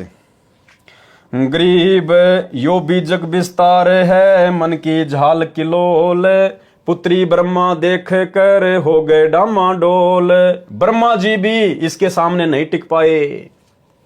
गरीब दे तजी दुनिया तजी, शिव सिर मारी थाप, ऐसे ब्रह्मा पिता के काम लगाया पाप। गरीब फेर कल्प करुणा कैरी, ब्रह्मा पिता शुभान, स्वर्ग शमूल जिहान में यो मन है शैतान। यानी विचार करने की बातें हैं भाई और बहनों। यदि हम वर्तमान में इन विषय विकारों से दूर हटकर भक्ति कर पा रहे हैं तो यह कितनी बड़ी रजा है आप और हमारे ऊपर। हमें विश्वास होना चाहिए कि हम समर्थ शक्ति की शरण में हैं। जिन विषय विकारों से दूर इस काल ने भगवान शंकर को नहीं होने दिया, ब्रह्मा जी को नहीं होने दिया, विष्णु जी को नहीं होने दिया, उनकी दुर्गति रखी। आज उनके चरित्र पर दाग लगा हुआ है, पुराण भरे पड़े हैं उनकी जीवन लीला से। और आप और हम इस कलयुग की बिचली पीढ़ी में जिस समय विषय विकारों की वैसे यहां पर आग लगी हुई है, और उस आग में यदि हमें बर्फ जैसी शीतलता प्राप्त हो रही है तो हम भगतों की औकात नहीं, हम जीवों की औकात नहीं है। परमात्मा कहते सिर पर साईं सत्य है, फिर तोकू क्या भय रे। ये समर्थ साई सतगुरु रामपाल जी भगवान, अगर इनका साथ आप और हमारे साथ ना हो, चाहे आप संकल्प दीक्षा में हो, चाहे आपने मंत्र दीक्षा ले रखी है, और यदि आप विषय वासनाओं से दूर होकर भाई बहन के रिश्ते कायम करके यदि आप भक्ति कर पा रहे हैं, तो भाई और बहनों ये भूल मत कर देना कि मैंने ज्ञान को समझकर या मेरे कोई पिछले संस्कार मजबूत हैं जिस कारण से मैं विषय विकारों से दूर होकर भक्ति कर रहा हूं। देखो, आप चाहे संकल्प में है चाहे नाम दीक्षा में है, परमात्मा कहते हैं जिस दिन ये आत्मा इस ज्ञान को समझकर और सतगुरु को अपना बाप मान लेती है, अपना पिता मान लेती है, अन्य आन उपासना छोड़ देती है, उसी समय ये परमात्मा उस आत्मा को काल के जाल से बाहर निकालकर अपने पाड़े में खड़ा कर लेता है, भले किसी कारण से उसको नाम दीक्षा भी प्राप्त नहीं है।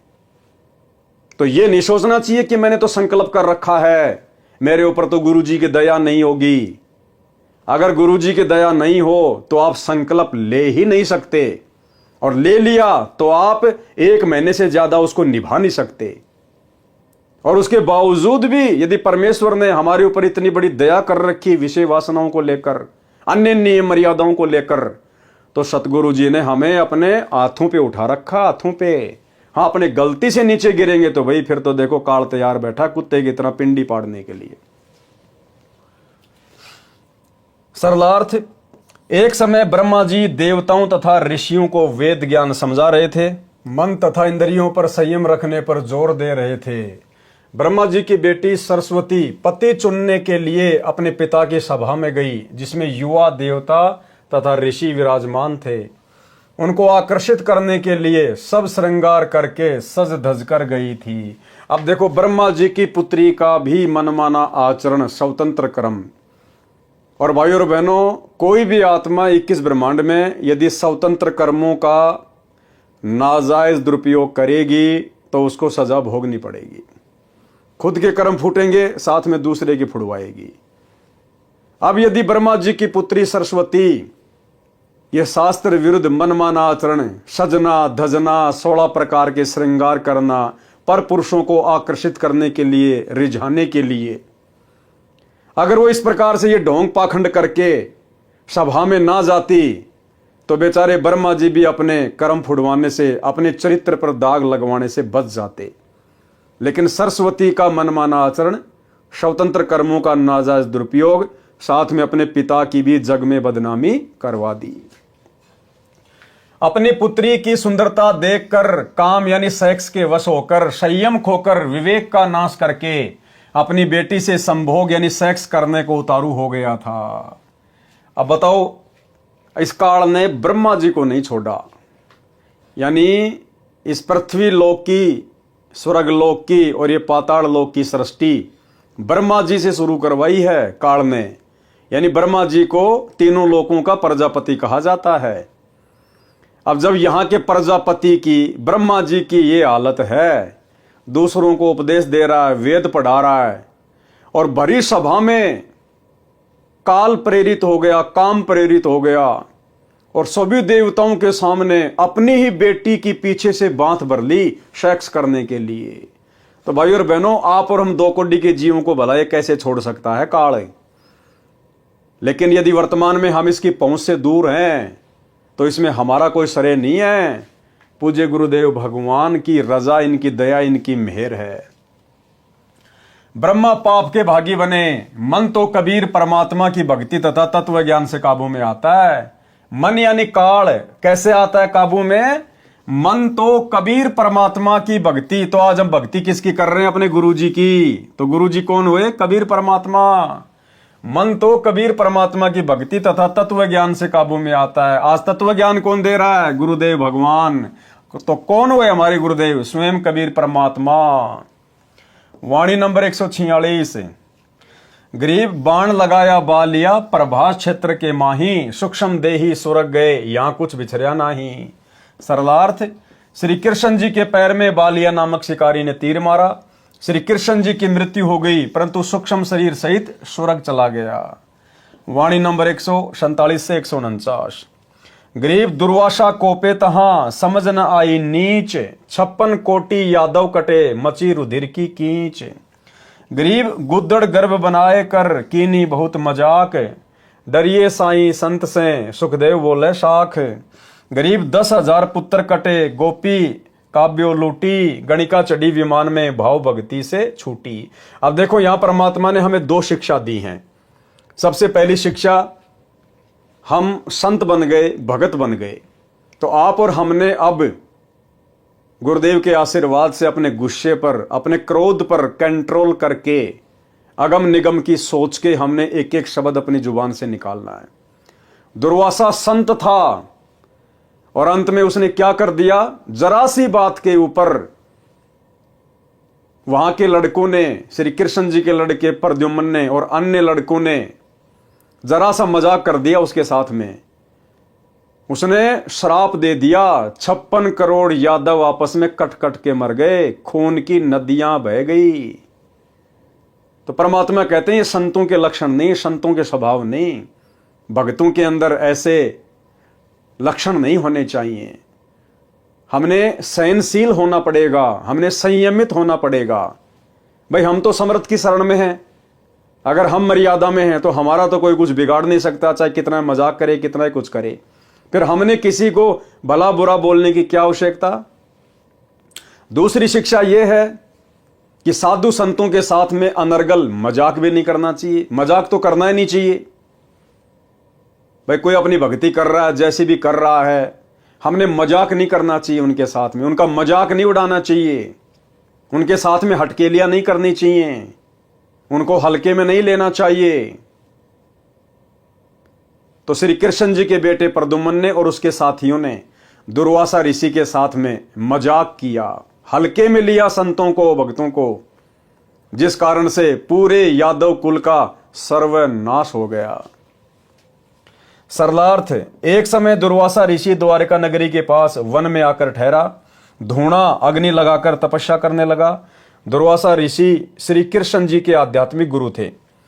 ऋषि संदीपनी जी श्री कृष्ण जी के अक्षर ज्ञान करवाने वाले शिक्षक यानी गुरु थे।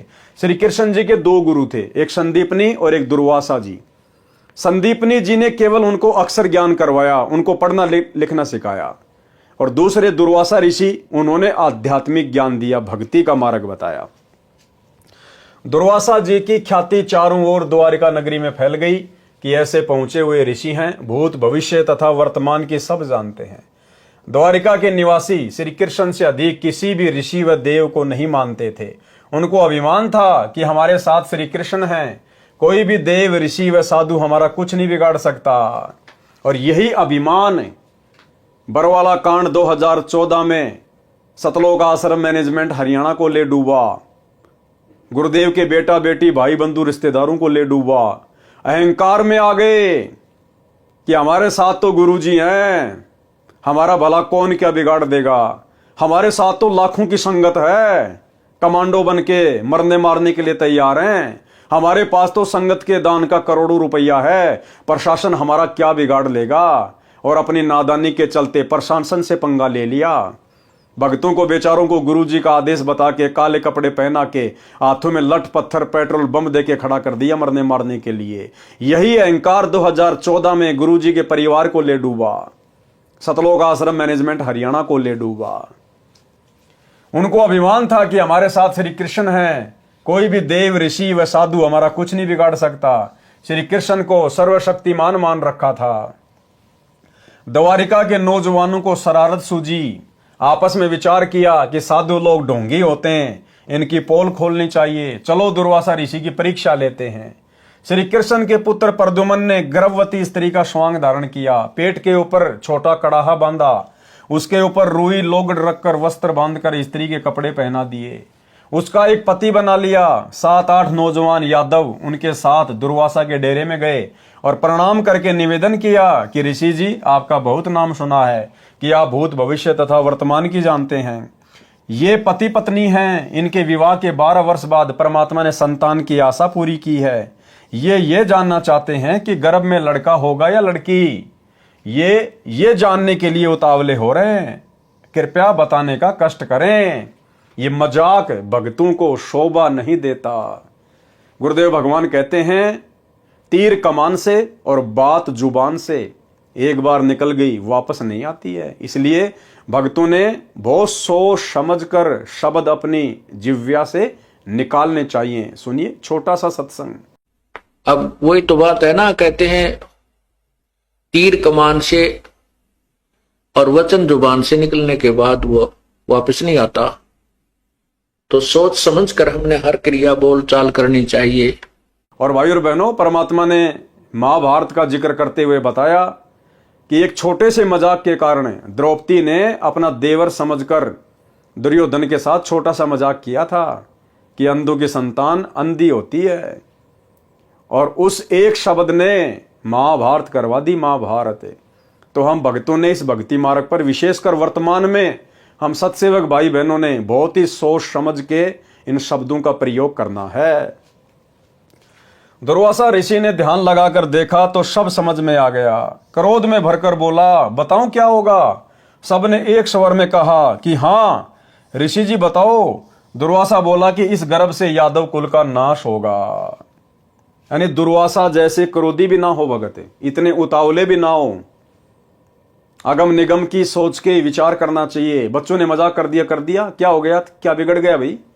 साधु संतों में तो सहनशीलता होती है, साधु संत तो समावान होते हैं, लेकिन दुर्वासा के अंदर वो चीज नहीं थी। वो काल प्रेरित था, उसको तत्व ज्ञान नहीं था, उसका गुरु कोई तत्वदर्शी नहीं था, उसको कोई सही मार्गदर्शन देने वाला नहीं था, केवल अपने पूर्व जन्म की बैटरी को, अपनी भक्ति को खर्च कर रहा था। दुर्वासा बोला कि इस गर्भ से यादव कुल का नाश होगा, चले जाओ यहां से। सब भाग लिए। गांव में बुद्धिमान बुजुर्गों को पता चला कि बच्चों ने ऋषि दुर्वासा के साथ मजाक कर दिया। ऋषि ने यादव कुल का नाश होने का श्राप दे दिया है, जुल्म हो गया, सब मरेंगे, अब क्या उपाय किया जाए। सब मिलकर अपने गुरु तथा राजा श्री कृष्ण जी के पास गए तथा सब हाल कह सुनाया। अब यहां पर श्री कृष्ण जी की समर्थता भी सामने आ जाएगी। वो कितने 3 लोक के भगवान थे, कितने सर्वशक्तिमान थे। एक दुर्वासा ऋषि के श्राप को नहीं काट पाए, बदल नहीं पाए, अपने यादव कुल को नहीं बचा पाए, अपने रिश्तेदारों को नहीं बचा पाए, अपने खुद के पुत्रों को, अपनी औरतों को नहीं बचा पाए। सबका सर्वनाश हो गया दुर्वासा ऋषि के श्राप के कारण। तो वो काहे के समर्थ थे, काहे के परमात्मा थे, जो मृत्यु से नहीं बचा सकता। असमय अकाल मृत्यु से जो नहीं बचा सका अपने कुल को, अपने परिवार को, भक्तों की बात छोड़ दो, भला उनकी भक्ति से मोक्ष कैसे हो जाएगा। श्री कृष्ण जी से कहा कि इस कहर से आप ही बचा सकते हो। श्री कृष्ण जी ने कहा कि उन सब बच्चों को साथ लेकर ऋषि दुर्वासा के पास जाओ, इनसे क्षमा मंगवाओ, तुम भी बच्चों की ओर से क्षमा मांगो। सब मिलकर ऋषि दुर्वासा के पास गए तथा बच्चों से गलती की क्षमा याचना करवाई, स्वयं भी क्षमा याचना की। ऋषि दुर्वासा बोले कि वचन वापस नहीं हो सकता, क्योंकि भाई और बहनों ये जितने भी ऋषि हैं, वशिष्ठ हैं, विश्वामित्र है या फिर ये दुर्वासा है, ये ऋषि भी सक्षम नहीं है। जिस प्रकार किसी व्यक्ति के हाथ में बंदूक है और उसने बंदूक से गोली छोड़ दी, अब उसके बस की बात नहीं है वो गोली वापस उसकी बंदूक में आ जाए। ये अनहोनी तो केवल समर्थ कर सकता है, परमात्मा सतगुरु रामपाल जी भगवान कर सकता है, अन्य किसी के बस की बात नहीं है। तो ये साधु संत महात्मा केवल दुनिया का सत्यानाश कर सकते हैं, ये आबाद नहीं कर सकते। अगर दुनिया को साधु संतों के रूप में किसी ने आबाद किया है, कोई आशीर्वाद दिया है, तो इस कबीर भगवान ने दिया है, सतगुरु रामपाल जी परमात्मा ने। ऋषि दुर्वासा बोले कि वचन वापस नहीं हो सकता। सब वापस श्री कृष्ण जी के पास आए तथा कहा कि दुर्वासा के श्राप से बचने का उपाय बताओ। अब देखिए दुनिया जिस श्री कृष्ण जी की भक्ति करती है, अब श्री कृष्ण जी उपाय भी ढंग का नहीं बता पाए। वो अंतर्यामी भी नहीं थे कि उनके द्वारा बताया गया उपाय यादव कुल का समाधान करेगा या उनका सत्यानाश करेगा। श्री कृष्ण जी ने बताया समाधान और उस समाधान से सबका विनाश हो गया। श्री कृष्ण ने कहा कि जो जो वस्तु गर्भ समांग में प्रयोग की गई थी उनका नामो निशान मिटा दो, उन्हीं से अपने कुल का नाश होना कहा है। कपड़े रुई लोगड़ को जलाकर उसकी राख को प्रभास क्षेत्र में नदी में डाल दो। जो लोहे की कढ़ाई है उसे पत्थर पर घिसा घिसा कर चूरा बनाकर प्रभास क्षेत्र में दरिया में डाल दो। अब श्री कृष्ण जी ने क्या समाधान बताया, अब विचार करना होगा भाई और बहनों, आप और हमें। ये गुरुदेव भगवान आज हमें मिल गए परमात्मा, हमारी बुद्धि खोल दी मालिक ने, नहीं तो इन कथाओं का सार हम कभी समझ नहीं सकते थे। रात दिन पढ़ा करते थे, द्वापर से लोग इन कथाओं को पढ़ते आ रहे हैं, आज तक कोई नहीं समझ पाया, गुरुदेव ने आके समझाया। श्री कृष्ण ने क्या समाधान बताया कि दुर्वासा ने श्राप दिया ना कि ये जो गर्भ है ना इससे क्या होगा बताऊं, यादव कुल का नाश होगा।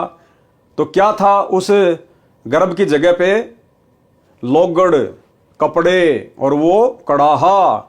तो श्री कृष्ण ने कहा कि ये कपड़े जला के इसकी राख को प्रभास क्षेत्र में यानी यमुना के किनारे वहां डाल दो, और ये जो लोहे का कड़ाहा है इसको घिस घिस के इसका चूरा यमुना जी में डाल दो, ना रहेगा बांस ना बजेगी बांसुरी। तो सब बड़े खुश हो गए कि भगवान ने तो तगड़ा समाधान बता दिया। समाधान नहीं, भगवान ने तुम्हारे सत्यानाश का रास्ता बता दिया। अब देखिए क्या होता फिर आगे। न रहेगा बांस न बजेगी बांसुरी। द्वारिका वासियों ने अपने गुरु श्री कृष्ण जी के आदेश का पालन किया। लोहे की कढ़ाई का एक कड़ा एक व्यक्ति को घिसाने के लिए दिया था। उसने कुछ घिसाया, पूरा नहीं घिसा, वैसे ही दरिया में फेंक दिया। घिसने से उस कड़े में चमक आ गई थी। एक मछली ने उसे खाने की वस्तु समझकर खा लिया। उस मछली को एक बालिया नाम के भील ने पकड़कर काटा तो कड़ा निकला। उसका लोहा पक्का था। बालिया ने उसे अपने तीर का आगे वाला हिस्सा विषाक्त यानी जहरीला बनवा लिया। कड़ाहे का जो लोहे का चूर्ण दरिया में डाला गया था, उसका तेज तीखे पत्तों वाला घास उग गया। पत्ते तलवार की तरह पहने थे। कपड़ों तथा रुई लोगड़ की राख का भी घास बन गया। कुछ वर्षों के बाद दुर्वासा के श्राप के कारण द्वारिका में अनहोनी घटनाएं होने लगी। आपसी झगड़े होने लगे, एक दूसरे को छोटी सी बात पर मारने लगे। सारी द्वारिका में उपद्रव होने लगा। द्वारिका नगरी के बड़े सयाने लोग मिलकर श्री कृष्ण जी के पास गए। दोबारा गए श्री कृष्ण जी के पास तथा दुख बताया कि नगरी में किसी को किसी का बोल अच्छा नहीं लग रहा। बिना बात के मरने मारने को तैयार हो जाते हैं। छोटे बड़े की शर्म नहीं रही है। क्या कारण है तथा यह कैसे शांत होगा? श्री कृष्ण जी ने बताया कि श्री दुर्वासा के श्राप के कारण यह हो रहा है। फिर समाधान क्या बताया?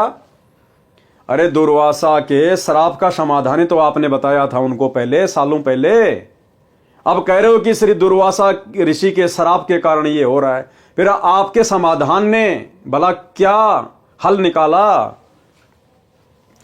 इसका समाधान सुनो। फिर से समाधान बता रहे हैं श्री कृष्ण जी। पहले वाला समाधान तो पूरा हुआ नहीं, फेल हो गया। दूसरा समाधान बता रहे हैं कि नगरी के सभी छोटे नवजात लड़के सहित यादव प्रभास क्षेत्र में उसी स्थान पर नदी में स्नान करो जिस स्थान पर कढ़ाई का चूर्ण डाला था। यानी यादवों को मरने मारने के लिए भेज रहा श्री कृष्ण। और यादव समझ रहे हैं कि इससे हमारा समाधान होगा। ये काल प्रेरणा भाई और बहनों, ये तीन लोक के भगवान भी काल की रेंज से बाहर नहीं है। श्राप से बचने के लिए द्वारिका नगरी के सब बालक, नौजवान तथा वृद्ध स्नान करने गए। श्री कृष्ण जी के कहने से स्नान करके बाहर निकलकर एक दूसरे से गाली गलौज करने लगे और उस कढ़ाई के चूरे से उत्पन्न घास को उखाड़कर एक दूसरे को मारने लगे। तलवार की तरह घास से सिर कटकर दूर गिरने लगे। कुछ व्यक्ति बचे थे, अन्य सब के सब लड़कर मर गए। उन बचे हुओं को ज्योति निरंजन काल ने स्वयं श्री कृष्ण जी में प्रवेश करके उस घास से मार डाला। अकेला श्री कृष्ण बचा था। अब श्री कृष्ण जी ने खुद की मौत का सामान खुद ही तैयार करवाया कि उस कढ़ाई को जमुना जी में घसो। एक आलसी व्यक्ति को दे दिया, लास्ट में उसने वो कढ़ाई से कैसे फेंक दिया।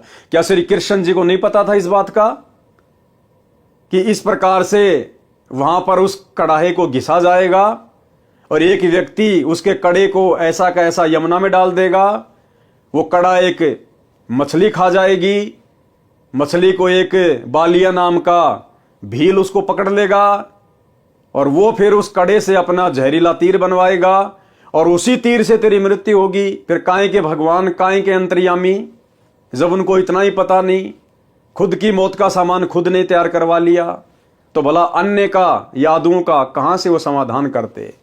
और आज उनके चले जाने के बाद दुनिया उनके मंदिर बना बना के तालियां पीट रही हैं, घंटियां बजा रही है, भंडारे कर रही है। आज क्या मिल जाएगा भाई, जब वो रहते सहते अपने खानदान को, अपनी औरतों को, अपने लड़कों को, अपने रिश्तेदारों को मरने से नहीं बचा पाए, एक शराब से नहीं बचा पाए, तो आज उनके चले जाने के बाद भला आज उनकी भक्ति करने से, मंदिर बनाने से, मूर्ति बनाने से, उनकी जन्माष्टमी मनाने से आज क्या लाभ होगा? 0/0। दुनिया अंधकार में जी रही है बिना सतगुरु के तत्व ज्ञान के। एक वृक्ष के नीचे जाकर लेट गया श्री कृष्ण जी। एक पैर को दूसरे पैर के घुटने पर रखकर लेट गया। दाएं पैर के पंजे में पद्म जन्म से लगा था जो चमक रहा था। जिस बालिया नाम के भील यानी शिकारी ने मछली से निकले कढ़ाई के कड़े का विष लगाकर तीर बनवाया था, वह शिकारी उसी तीर को लेकर उसी स्थान पर शिकार की तलाश में आया जिस वृक्ष के नीचे श्री कृष्ण लेटे थे। वृक्ष की छोटी छोटी टहनियां चारों ओर नीचे पृथ्वी को छू रही थी, लटक रही थी। उन झुरमटों में से श्री कृष्ण के पैर का पद्म ऐसा लग रहा था जैसे किसी हिरण की आंख चमक रही हो। शिकारी बालिया ने आव देखा न ताव, उस चमक पर तीर दे मारा। तीर निशाने पर लगा। पैर के तलवे में विषाक्त तीर लगने से श्री कृष्ण जी की चीख निकली। बालिया समझ गया कि किसी व्यक्ति को तीर लगा है। निकट जाकर देखा तो कोई राजा है। पूछने पर पता चला कि श्री कृष्ण है। अपनी गलती की क्षमा याचना करने लगा और कहा कि हे भगवान, धोखे से तीर लग गया। मैंने आपके पैर के पद्म की चमक मृग की आंख जैसी लगी, क्षमा करो। श्री कृष्ण ने कहा कि बालिया, तेरा कोई दोष नहीं है, होनी प्रबल होती है। मैंने तेरा बदला चुकाया है। त्रेता युग में तू किष्किंधा का राजा सुग्रीव का भाई बाली था। मैं अयोध्या में रामचंद्र नाम से राजा दशरथ के घर पर जन्मा था। उस समय मैंने तेरे को वृक्ष की ओट लेकर धोखा करके लड़ाई में मारा था। अब तू मेरा एक काम कर। अब बताओ भाई और बहनों, अपने कर्मों को ये भगवान नहीं काट पाए। त्रेता में श्री रामचंद्र जी अर्थात श्री विष्णु भगवान ने धोखे से पेड़ की ओट लेकर बाली को मारा। उसका बदला श्री कृष्ण रूप में द्वापर में देना पड़ा, अर्थात अपना वो किया हुआ कर्म भोगना पड़ा। जब ये भगवान अपना कर्म नहीं काट सकते तो इनकी भक्ति करने से आप और हमारे कर्म, आप और हमारे पाप कैसे कट जाएंगे? कॉमन सेंस की बात है। ये तो समर्थ काटेगा और लाखों के काट रहा है। अब तू मेरा एक काम कर, द्वारिका में जाकर बता दे कि सर्व यादव दुर्वासा के श्रापवश आपस में लड़कर मर गए हैं। कुछ समय उपरांत द्वारिका की स्त्रियों की भीड़ लग गई, हाहाकार मच गया। पांडव श्री कृष्ण के रिश्तेदार थे, वे भी आ गए। श्री कृष्ण ने अर्जुन से कहा कि आप सर्व गोपियों यानी यादवों की स्त्रियों को अपने पास ले जाना, या कोई नर यादव नहीं बचा है। आसपास के भील इनकी इज्जत खराब करेंगे। पांडवों से कहा कि तुम राज्य अपने पुत्र को देकर हिमालय में जाकर घोर तप करो और अपने युद्ध में किए गए पापों का नाश करो। अर्जुन ने पूछा, भगवान एक प्रश्न आज मैं आपसे करूंगा, आप सत्य उत्तर देना। आप अंतिम श्वास गिन रहे हो, झूठ मत बोलना। श्री कृष्ण ने कहा कि प्रश्न कर। अर्जुन बोला, आपने गीता का ज्ञान कुरुक्षेत्र के मैदान में महाभारत युद्ध से पहले सुनाया था। उसमें कहा था कि अर्जुन तू युद्ध कर ले, तुम्हें कोई पाप नहीं लगेंगे, तू निमित्त मात्र बन जा, सब सैनिक मैंने मार रखे हैं, तू युद्ध नहीं करेगा तो भी मैं इन्हें मार दूंगा। जब युधिष्ठिर को भयंकर शोपन आने लगे, आपसे कारण जाना तो आपने बताया था कि युद्ध में किए बंधुघात के पाप के परिणाम स्वरूप कष्ट आया। समाधान यज्ञ करना बताया। उस समय मैं आपसे विवाद नहीं कर सका क्योंकि भाई की जिंदगी का सवाल था। आज फिर आपने वही जख्म हरा कर दिया। इतनी झूठ बोलकर हमारा नाश किस लिए करवाया? कौन से जन्म का बदला लिया? श्री कृष्ण ने कहा, अर्जुन तुम मेरे अजीज हो, होनहार बलवान होती है। गीता में क्या कहा उसका मुझे कोई ज्ञान नहीं, आप मेरी आज्ञा का पालन करो। ये कहकर श्री कृष्ण जी मर गए। अपने रिश्तेदारों का भी समाधान नहीं कर पाए, सर्व यादवों का सत्यानाश कर दिया। अब बहुत सारे भाई बहन कहते हैं कि जब सारे 56 करोड़ यादव मर गए थे, फिर ये वर्तमान के यादव कहां से आ गए? तो इसका समाधान भी गुरुदेव ने बताया, अन्यथा कोई सोच भी नहीं सकता। और गुरुदेव ने कहा केवल 56 करोड़ यादव मरे थे नर, औरतें नहीं मरी थी उस शराब से। उन औरतों के गर्भ में जो बच्चे थे, आगे चलकर उनसे यादव कुल धीरे धीरे फिर चला है। पांचों पांडवों व साथ गए नौकरों ने मिलकर सब यादवों का अंतिम संस्कार किया। कुछ एक के शव दरिया में परवाह कर दिए। श्री कृष्ण ने कहा था कि मेरे शरीर को जलाकर बची हुई अस्थियां व राख को एक लकड़ी के संदूक में डालकर दरिया में बहा देना। पांडवों ने वैसा ही किया। वो संदूक समुद्र में चला गया, फिर उड़ीसा प्रांत के अंदर जगन्नाथपुरी के पास बहता हुआ चला गया। उड़ीसा के राजा इंद्रदमन को शौपन में श्री कृष्ण ने दर्शन देकर, श्री कृष्ण ने नहीं, इस कबीर परमात्मा ने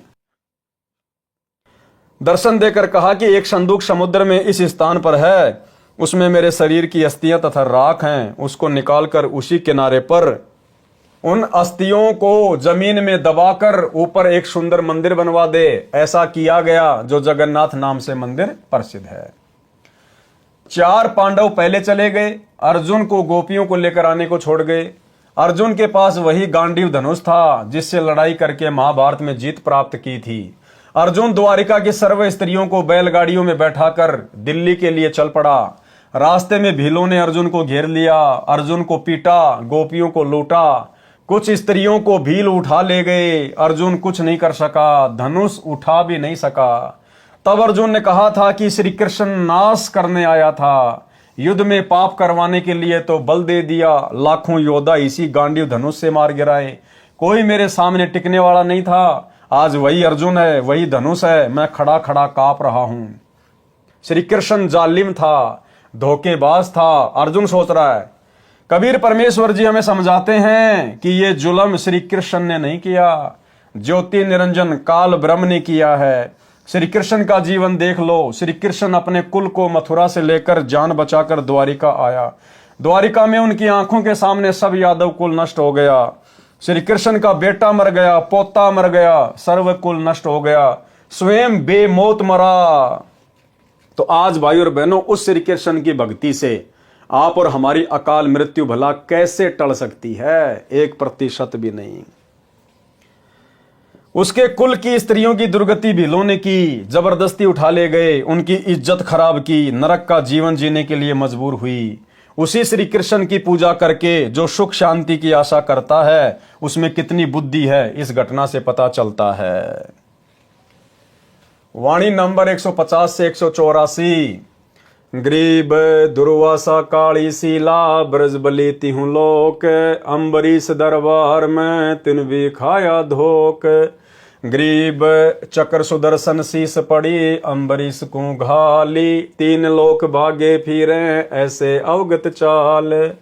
ग्रीब कलप किसी नहीं कीजिए, जो चाहे सो होए, दुर्वासा के छिपन को कहीं न पाई खोही। गरीब स्वर्ग मृत पाताल में चक्र सुदर्शन डीक, दुर्वासा के चक्कर से जरे नहीं अमरीश। गरीब चक्र अपूठा फिर गया चरण कवल को छूही, भक्ति विशंबर नाथ की देखी दूर बरदू। गरीब कोटि बजर को फूक दे चक्र सुदर्शन चूर, भक्ति वत्सल भगवान से रह पैड़ 10 दूर।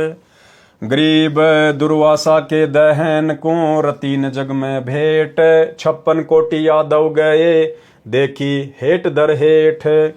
गरीब शाग पत्र से छिक गए देखी भक्ति की रीति, जरे मरे नहीं तासते सतगुरु शब्द अतीत। गरीब अम्बरीश असला असल भक्ति मुक्ति का रूप, निश्वासर पद में रहें जहाँ छाया नहीं धूप। गरीब राजा के जोगी गए दुर्वासा ऋषि देव, चक्र चलाया घूर कर नहीं लई ऋषि सेव। गरीब दुर्वासा के शीस को चाल्या चक्र अचान, त्रिलोकी में ताश गमी कहीं न देऊं जान।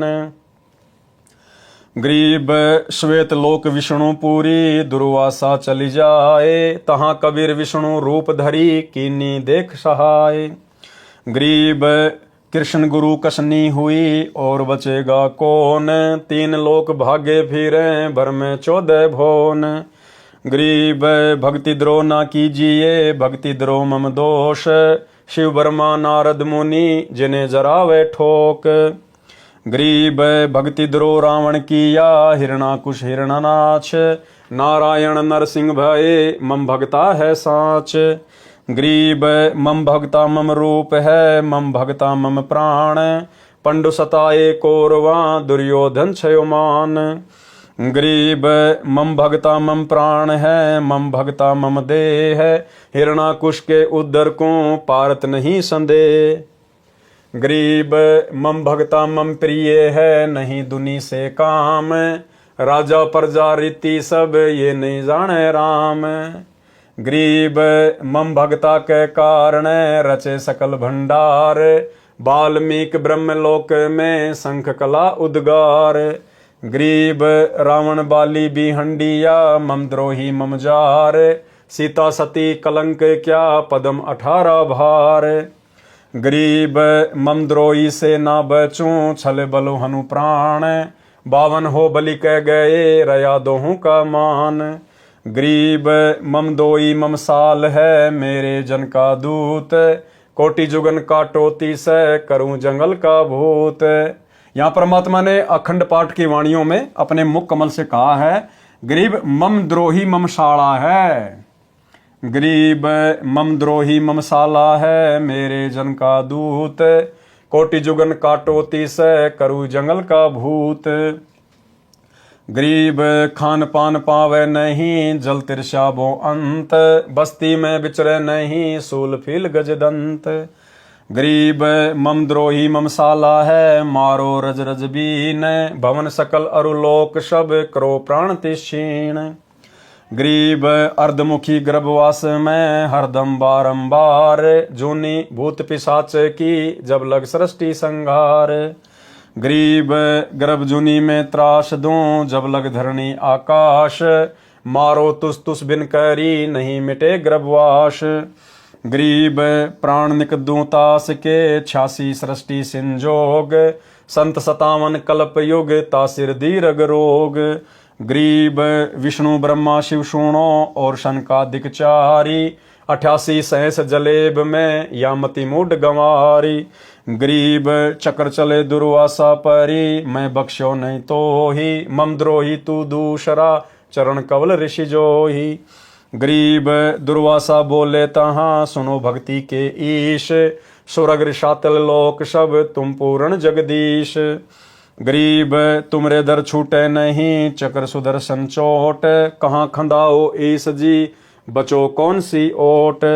गरीब अम्बरीश दरबार में जाओ निरसंदेह, काल घटा पूठी पड़े मम द्रोही मुखे।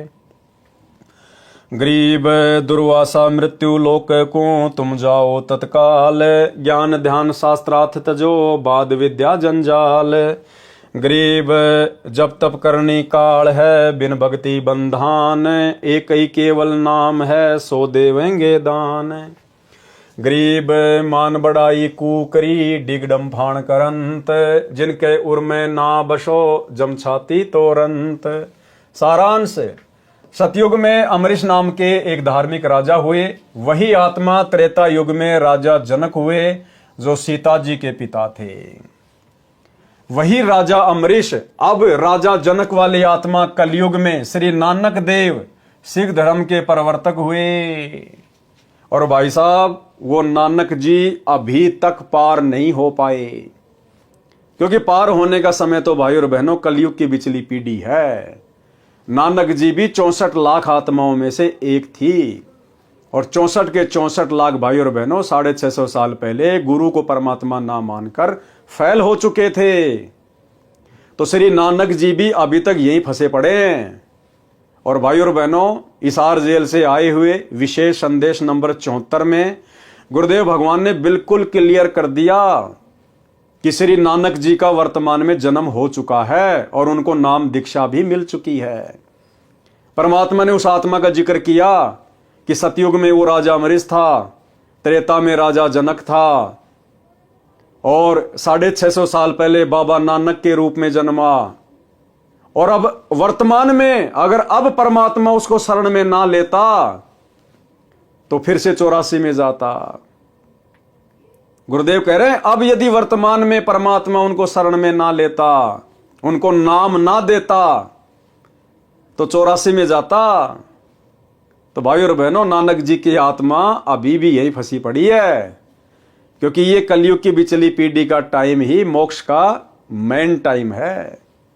अब है वो समय, अब परमेश्वर उन सभी आत्माओं को पुनः मौका देंगे मानव जन्म देकर। किसी भाई बहन को शंका ना हो जाए, कहीं उस गुरुद्रोही की तरफ ध्यान चला जाए जो वर्तमान में गुरुद्रोही की भूमिका में है। संजय दिल्ली वाला पूर्णतया अपने आप को ही परमात्मा मान चुका है, तत्वदर्शी संत मान चुका है कि मैं नानक जी की आत्मा हूं। नानक जी की आत्मा को परमात्मा इस कलयुग की बिचली पीढ़ी में गुरु पद देने के लिए, पाखंड में उलझाने के लिए जन्म नहीं देगा, भक्ति के लिए जन्म देगा। उसके अंदर तो किसी प्रेत की आत्मा है जो सारे उससे उल्टे कर्म करवा रही है, उसको गुरुद्रोही की पदवी पे लाके छोड़ दिया। नानक की आत्मा परमेश्वर की शरण में आ चुकी है। गुरुदेव ने इस 74 नंबर की ऑडियो में बिल्कुल क्लियर कर दिया है, एक बार सुन लीजिए। 3 लोक का राज जय जीव को कोई दे, लाख बधाई क्या करे जय नहीं नाम थे नहीं। जैसे राजा अमरीश राजा थे और वो भक्ति ना करी जो करनी चाहिए थी, मर गया, राज छूट गया। कोई पुण्य शेष रह रहे थे, फिर राजा जनक बन गया। भक्ति से फिर बाबा नानक बन गया। अरीब जब नाम ना मिलता तो 84 में जाते, और फिर ये जीवन भी ऐसे नष्ट हो जाता। अरीब जब नाम ना मिलता तो 84 में जाते, और फिर ये जीवन भी ऐसे नष्ट हो जाता। अरीब जब नाम ना मिलता तो 84 में जाते, और फिर ये जीवन भी ऐसे नष्ट हो जाता। तो भाई और बहनों, क्लियर हो गया। परमात्मा ने उसके सारे जन्म गिना दिए, नानक जी वाला जन्म भी बता दिया कि फिर उसको नानक जी का जन्म मिला। और अब वर्तमान में यदि परमात्मा उसको नाम ना देते, उसको शरण में ना लेते, तो 84 में जाता। इसका मतलब वर्तमान में वो आत्मा जन्म ले चुकी है और गुरुदेव भगवान की शरण में आकर अपनी भक्ति कर रही है। राजा अमरीश के इष्ट देव श्री विष्णु जी थे, किसी गुरु जी से दीक्षा लेकर साधना करते थे।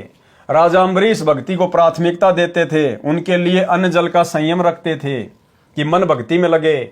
भगत अमरीश ने महीने के आहार का नियम बना रखा था, वे प्रतिदिन 1 रोटी कम खाते थे। उस समय मानव शरीर लंबा चौड़ा होता था, मानव की लंबाई 100 फुट के आसपास होती थी। इसके अनुसार मोटाई भी अधिक होती थी, भोजन की खुराक भी अधिक होती थी। गुरु जी ने एकादशी का व्रत रखना भी भक्ति कर्म बता रखा था। अमरीश को वेद ज्ञान भी था, उनकी आत्मा मानती थी कि व्रत रखना वेद में नहीं लिखा है। गुरु को भी नाराज नहीं करना चाहा, इसलिए अपने आहार को इस प्रकार नियमित किया कि एकादशी को भोजन न करना पड़े। जैसे एक दिन में पेट भरने के लिए सामान्य तौर पर 11 रोटी भोजन करते थे, तो उसको प्रतिदिन इस तरह कम करते थे कि एकादशी को बिल्कुल न खाना पड़े। जैसे कृष्ण पक्ष की अमावस्या को रोटी व अन्य सब्जी खाते थे, तो प्रतिदिन एक रोटी व उसी अनुसार सब्जी भी कम कर देते थे। तो एकादशी को कुछ नहीं खाते थे, फिर इसी तरह प्रतिदिन एक एक रोटी बढ़ाते थे। यह प्रति महीने का क्रम था। एक बार एकादशी को ऋषि दुर्वासा जी राजा अम्बरीश के दरबार में आए। राजा ने ऋषि जी का आदर सत्कार किया, भोजन के लिए निवेदन किया। ऋषि दुर्वासा ने कहा कि भोजन तैयार करवाओ, तब तक मैं दरिया पर स्नान करके आता हूं। ऋषि जी को लौटने में देरी हो गई। राजा अम्बरीश के गुरुजी ने राजा को व्रत समापन करने को कहा। अम्बरीश ने विचार किया कि ऋषि दुर्वासा के आने पर ही जल आचमन करूंगा, परंतु ऋषि नहीं आए। गुरुजी ने एकादशी समाप्त होने से पहले जल का आचमन अम्बरीश को करवा दिया। ऋषि दुर्वासा लौटे तो अम्बरीश से कहा कि आप भी हमारे साथ बैठकर खाना खाओ। अम्बरीश ने सब बात बताई कि आज मेरा एकादशी का व्रत था। एकादशी आज के दिन 11 बजे समाप्त हो गई है। इससे पहले एकादशी के व्रत को समापन करना अनिवार्य था। मैंने जो खाना था खा लिया, अब आज कुछ नहीं खाना है। ऋषि दुर्वासा तो क्रोध से भरे रहते थे। अम्बरीश से कहा कि तेरे घर पर ऋषि आए हैं, तूने ऋषियों से पहले भोजन करके हमारा अपमान किया है। यह कहकर ऋषि ने राजा को उपदेश दिया कि यह कर्मकांड वेद विरुद्ध है, इसे नहीं करना चाहिए, व्यर्थ है। राजा ने कहा जो आपकी आज्ञा। ऋषि दुर्वासा बिना आहार किए ही चला गया। अगली बार भी दुर्वासा जानबूझकर बकवाद करने के लिए एकादशी को आया। राजा ने उसी तरह एकादशी का व्रत समापन किया। ऋषि जानबूझकर उस दिन और देर से स्नान करके आए। खाने के समय राजा के साथ बैठकर भोजन करने का आदेश दिया।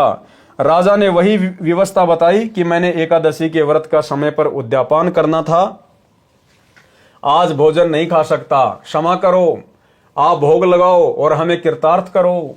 ये उत्तर राजा का सुनकर ऋषि दुर्वासा आग बबूला होकर बोला, मैंने तुझे एकादशी का व्रत न करने को कहा था, आपने मेरा अपमान किया है। राजा ने कहा कि ऋषि जी, मैं व्रत नहीं रखता, ये तो अंजल का संयम बनाकर साधना करता हूं।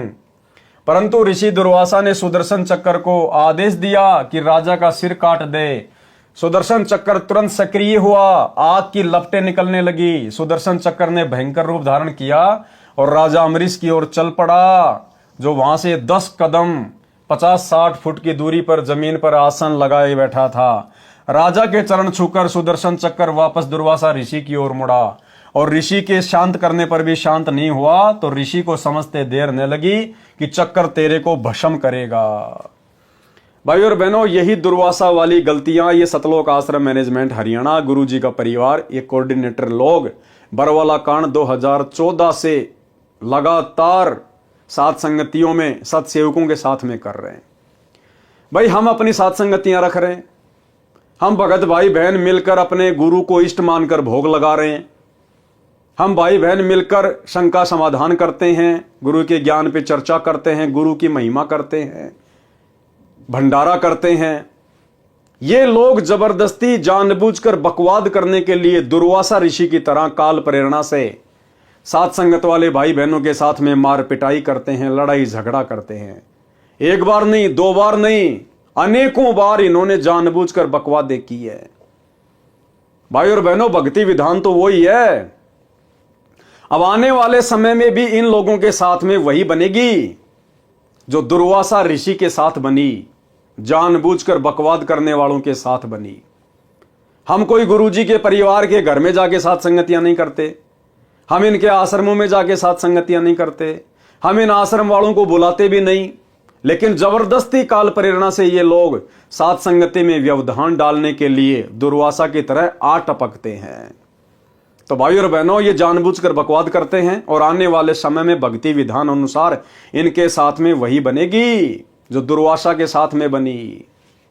क्या कहा परमात्मा ने आगे? तो ऋषि को समझते देर न लगी कि चक्कर तेरे को भस्म करेगा। अपने प्राणों की रक्षा के लिए पहले अपने इष्ट देव श्री शिव जी के पास गए, सब बात बताई तथा रक्षा की प्रार्थना की। श्री शिव जी से भी सुदर्शन चक्र शांत नहीं हुआ, तो ऋषि से कहा कि भाग भाग, हमें भी मरवाएगा। ऋषि दुर्वासा श्री ब्रह्मा जी के पास गया, वहां से भी भगा दिया और बताया कि विष्णु के पास जा। अम्बरीश विष्णु का भगत है। दुर्वासा को भी पता था, इसलिए वहां नहीं जाना चाहता था, परंतु मरता क्या न करता वाली बात सामने थी। ऋषि दुर्वासा सिद्धि से उड़े जा रहा था श्री विष्णु के रूप में। अब देखो वहां कौन बैठे थे श्री विष्णु के रूप में? श्री विष्णु के रूप में परमात्मा पूर्ण ब्रह्म। कौन? सतगुरु रामपाल जी भगवान, ये कबीर देव 33 करोड़ देवताओं की सभा लगाए हुए थे। परमात्मा को सब पता था कि दुर्वासा विष्णु के पास जाएगा, इसलिए विष्णु के सभा स्थल से 10 योजन दूर, एक योजन में 4 कोस होती हैं, एक कोस में 3 किलोमीटर यानी 120 किलोमीटर दूर लीला करने के लिए सभा लगाए हुए थे। परमात्मा भगत की महिमा बनाते हैं। ऋषि दुर्वासा कभी पीछे मुड़कर सुदर्शन चक्कर की ओर देख रहा था कि कितना दूर पीछे है, तो कभी आगे को देखकर उड़ा जा रहा था। जैसे भगवान शंकर भस्मासुर को देख देख कर आगे की ओर भगा जा रहा था। परमात्मा के दरबार में पृथ्वी पर चलकर दौड़कर गया। तब परमात्मा ने पूछा कि ऋषि जी कैसे स्पीड खींच रखी है, यह सुदर्शन चक्कर तेरे पीछे पीछे किस कारण से लगा है? भाई और बहनों, सुकर्मी पतिव्रता के अंग की वाणी। और फिर परमात्मा ने समाधान बताया उसको कि भैया मेरे भगत के साथ में अगर बकवाद करोगे तो तुम्हारा यही असर होगा, और वापस जाओ, मेरे भगत से समायाचना करो, उसके पैर पकड़ो, नाक रगड़ो, तब तुम्हें इस कर्म दंड से माफी मिलेगी, नहीं तो तेरा सुदर्शन चक्कर गर्दन उतारेगा तेरी। अब वो मरता क्या ना करता, अब उसको विश्वास भी नहीं हो रहा था कि भगवान मैं भी आपका पुजारी, अम्बरीश भी आपका पुजारी, फिर ये सुदर्शन चक्कर अम्बरीश ही कैसे शांत करेगा यदि आप नहीं कर रहे तो। लेकिन परमात्मा ने तो अपने भगत की महिमा बनानी थी। सुकर्मी पतिव्रता के अंग की वाणी से, वाणी नंबर 95। गरीब बूझे बिशंबर नाथ, चक्कर क्यों चोट चलाई, क्या गुस्ताखी कीनी, कथा मोहे बेग सुनाई। अर्थात परमात्मा ने विष्णु रूप में ऋषि दुर्वासा से पूछा कि सुदर्शन चक्कर ने आपके ऊपर आक्रमण किस कारण से किया, शीघ्र बताओ क्या शरारत की है। दुर्वासा ने बताया, वाणी नंबर 96 से 100। गरीब अम्बरीश मृतलोक बसै, एक राजा सूचा, करे एकादश व्रत, ज्ञान कछु अधिक ऊंचा। गरीब हम कीन्या ब्रह्म ज्ञान, उन्हें सरगुण उपदेशा, छाड़ एकादश व्रत, कहा हम लग्या अंदेशा। गरीब हम दीन्या चक्कर चलाई, काटी सिर इसका लीजे, ओ चक्कर पग छूही उलट करी, दिग्विजय कीजे। गरीब हम भागे भय खाई, चक्कर छूटे गए नारा, 3 लोक में गवन किए, राखे नहीं किने अधारा।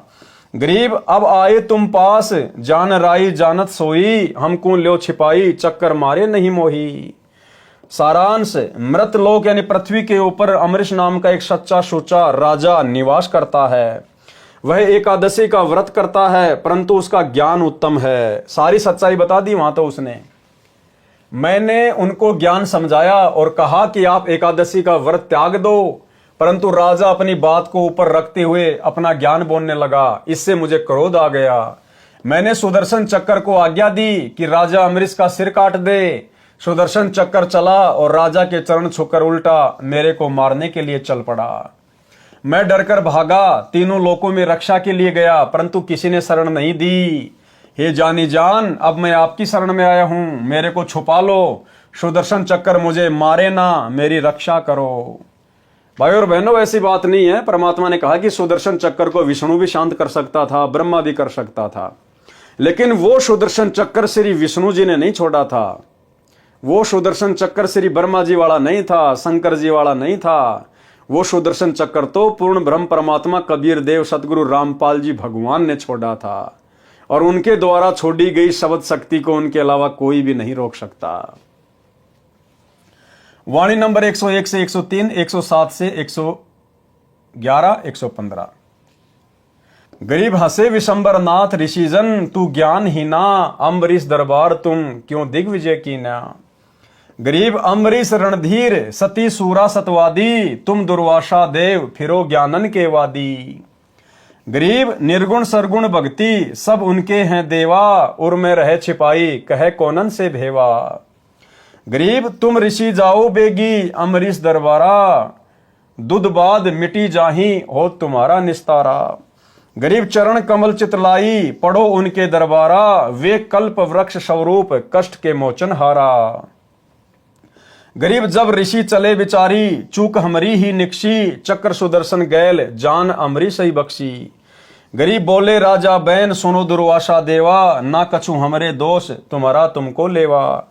गरीब राजा दो आशीष पीठ पर हाथ लगाओ, चक्र सुदर्शन पकड़ी धरो मेरे मस्तक लाओ। गरीब अम्बरीश को चक्कर पकड़ी शीतल चक्कर कीन्या, जब ऋषि दई आशीष सही राजा पर बीना। पारक के अंग से वाणी। गरीब दुर्वासा काली सीला बजरबली तिहु लोक, अम्बरीश दरबार में तिन भी खाया धोक। गरीब चक्र सुदर्शन शीस परी अम्बरीश को घाल, तीन लोक भागे फिरे ऐसी अवगत चाल। गरीब कल्प किसी नहीं कीजिए, जो चाहे सो होए, दुर्वासा के छिपन को कहीं न पाई खोई। गरीब स्वर्ग मृत पाताल में चक्र सुदर्शन डीक, दुर्वासा के चक्कर से जरे नहीं अम्बरीश। गरीब चक्र अपूठा फिर गया चरण कवल को छूही, भक्ति विशंबर नाथ की देखी दूबर दू। गरीब कोटि बजर को फूक दे चक्र सुदर्शन चूर, भक्ति बच्छल भगवान से रहे पैड़ 10 दूर। गरीब श्वेत लोक विष्णु पूरी दुर्वासा चली जाए, तहां कबीर विष्णु रूपधारी कीनी देख सहाय। गरीब दुर्वासा बोले तहां सुनो भक्ति के ईश, स्वर्ग रसातल लोक सब तुम पूर्ण जगदीश। गरीब तुमरे दर छूटे नहीं चक्र सुदर्शन चोट, कहाँ खंदाओ ईश जी बचो कौन की ओट। गरीब अम्बरीश दरबार में जाओ निसंदेह, काल घटा पूठी पड़े ममद्रोही मुखे। गरीब दुर्वासा मृत्यु लोक को तुम जाओ तत्काल, ज्ञान ध्यान शास्त्रार्थ तजो बाद विद्या जंजाल। गरीब जब तब करनी काल है बिन भक्ति बंदान, एक ही केवल नाम है सो देवेंगे दान।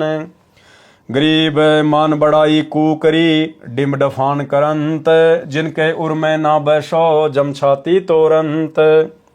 गरीब दुर्वासा अम्बरीश कह गए ज्ञान गुण डार, चरण कवल शिक्षा लई तुम ईश्वर प्राण उधार। गरीब बख्शो प्राण दया करो पीठ लगाओ हाथ, उर मेरे में ठंडी होए शीतल कीजे गात। गरीब अम्बरीश मैं कहता हाँ बीन से बदन खुलास, तुम ऋषि मेरे प्राण हो मैं हूं तुमरा दास। गरीब चक्र सुदर्शन शीस धरी दीजो भक्ति की आन, मैं चेरा चरणा रहूं बख्शो मेरे प्राण। गरीब चक्र सुदर्शन पकड़ कर अम्बरीश बैठाए, दुर्वासा पर मेहर करी चलो भक्ति के भाई। अचला के अंग से वाणी। वाणी नंबर 130 से 134। गरीब दुर्वासा कैसे बचे अम्बरीश के चोर, परमेश्वर बिच कर परे चक्र सुदर्शन जोर। गरीब जोरा देखा चक्कर का जब उठे जगदीश, खंड खंड करी नाखी है तोर बगावे शीस। गरीब भक्ति द्रोह काहे किया रेसठ मूड गंवार, चरण कमल तुम धोपी वो अम्बरीश दरबार। गरीब दुर्वासा पूठे फिरे जाया किया प्रणाम, अम्बरीश स्थिर किए चरण कमल का ध्यान। गरीब जय जय जय अम्बरीश तुम जय जय जय भक्ति विशेष, तीन लोक की मांड में रखी हमारी टेक। शुकर्मी पतिव्रता के अंग का सारांश। दुर्वासा के ये वचन सुनकर परमात्मा जी हंसने लगे और बोले कि ऋषि तू ज्ञानहीन है, अम्बरीश के दरबार में झगड़ा क्यों किया। इसी प्रकार आने वाले समय में परमात्मा इनको धमकाएंगे, आश्रम वालों को, कोऑर्डिनेटरों को, अपने बेटा बेटियों को, भाई को, कि नालायकों वो अपनी भक्ति कर रहे थे। अरे वो अपनी कर रहे थे, तुम अपनी कर रहे थे, वो तुम्हारे घर पे आके थोड़ी कर रहे थे, आश्रमों में थोड़ी कर रहे थे। जैसा उन्होंने मेरी भक्ति को समझा वो कर रहे थे। तुमने वहां जाकर व्यर्थ में वाद विवाद क्यों किया, लड़ाई झगड़ा क्यों पैदा किया। तो भाई और बहनों अंत में इनको माफी मांगनी पड़ेगी। लेकिन ये कलयुग की बिचली पीढ़ी है भाई और बहनों, वर्तमान में परमात्मा किन्हीं भक्तों की महिमा नहीं बनाएंगे, वर्तमान में तो गुरुदेव भगवान की ही महिमा बनेगी। और इन मूर्खों ने अपने गुरुदेव से नाक रगड़ रगड़ के अंत में माफी मांगनी पड़ेगी। सतलोक आश्रम मैनेजमेंट वालों ने, गुरुदेव के कलयुगी परिवार वालों ने। दुर्वासा के ये वचन सुनकर परमात्मा जी हंसने लगे और बोले कि ऋषि तू ज्ञानहीन है, अम्बरीश के दरबार में झगड़ा क्यों किया? अम्बरीश राजा तो पूर्ण रूप से मेरे में समर्पित है। जिस प्रकार सत्सेवक भाई बहन अपने गुरुजी में समर्पित होकर साथ संगतियां रखते हैं, सत्य वक्ता हैं, यानी ज्ञान आधार से चर्चा करते हैं। हे दुर्वासा, तुम तो ज्ञान के वाद विवाद करने वाले महिमा के भूखे फिर रहे हो। अम्बरीश को निर्गुण तथा सरगुण दोनों प्रकार की साधना का ज्ञान है। हे ऋषि देव, वे उस सर्व ज्ञान को अपने हृदय में छिपाए हुए हैं। कोई जानना चाहता नहीं तो किसको भेद बताएं? हे ऋषि, तुम शीघ्र अम्बरीश के दरबार में जाओ, तुम्हारा सब अज्ञान अंधेरा समाप्त होगा, तुम्हारा कल्याण हो जाएगा। हे ऋषि दुर्वासा, तुम अम्बरीश के दरबार में जाकर उनके चरणों में गिरो, वे संकट के मोचन करने वाले हैं। अचला के अंक की वाणी का सारांश। ठीक इसी प्रकार भाइयों और बहनों, एक सत्संग में गुरुदेव ने स्पष्ट कर दिया अपनी संगत के लिए भी कि जैसे तुम आपस में झगड़ा करते हो और भले तुम दोनों भगत हैं, भले दो भगत हैं और आपस में झगड़ा कर रहे हैं, दोनों ने नाम भी ले रखा है, और एक भगत बेचारा कुछ नहीं कहता और एक जबरदस्ती उसको परेशान करता है। जैसे हम सत्सेवक भाई बहन कुछ नहीं करते और ये मैनेजमेंट वाले जबरदस्ती हमारे को दुखी करते हैं, परेशान करते हैं। तो परमात्मा ने बताया जो भगत बेचारा शांत है, कुछ नहीं करता, ज्ञान आधार से भक्ति कर रहा है, उसकी तो परमात्मा रक्षा करेगा, और जो जबरदस्ती बकवाद करता है उसका परमात्मा बक्कल उतारेगा, दुर्वासा ऋषि की तरह। ये छोटा सा सत्संग है, सुन लीजिए गुरुदेव के मुख कमल से। इसमें एक बहुत बड़ा नियम है प्रभु का कि सबसे ज्यादा हमें अधीन रहना होगा।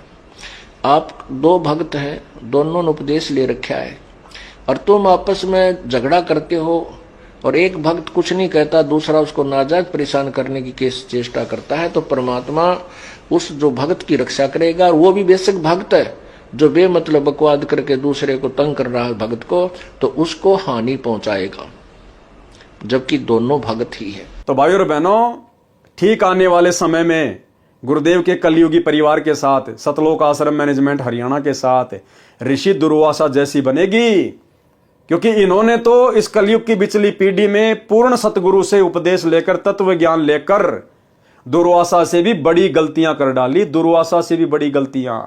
अरे दुर्वासा को तो तत्व ज्ञान नहीं था, उसको तो निर्गुण सरगुण भक्ति का ज्ञान नहीं था।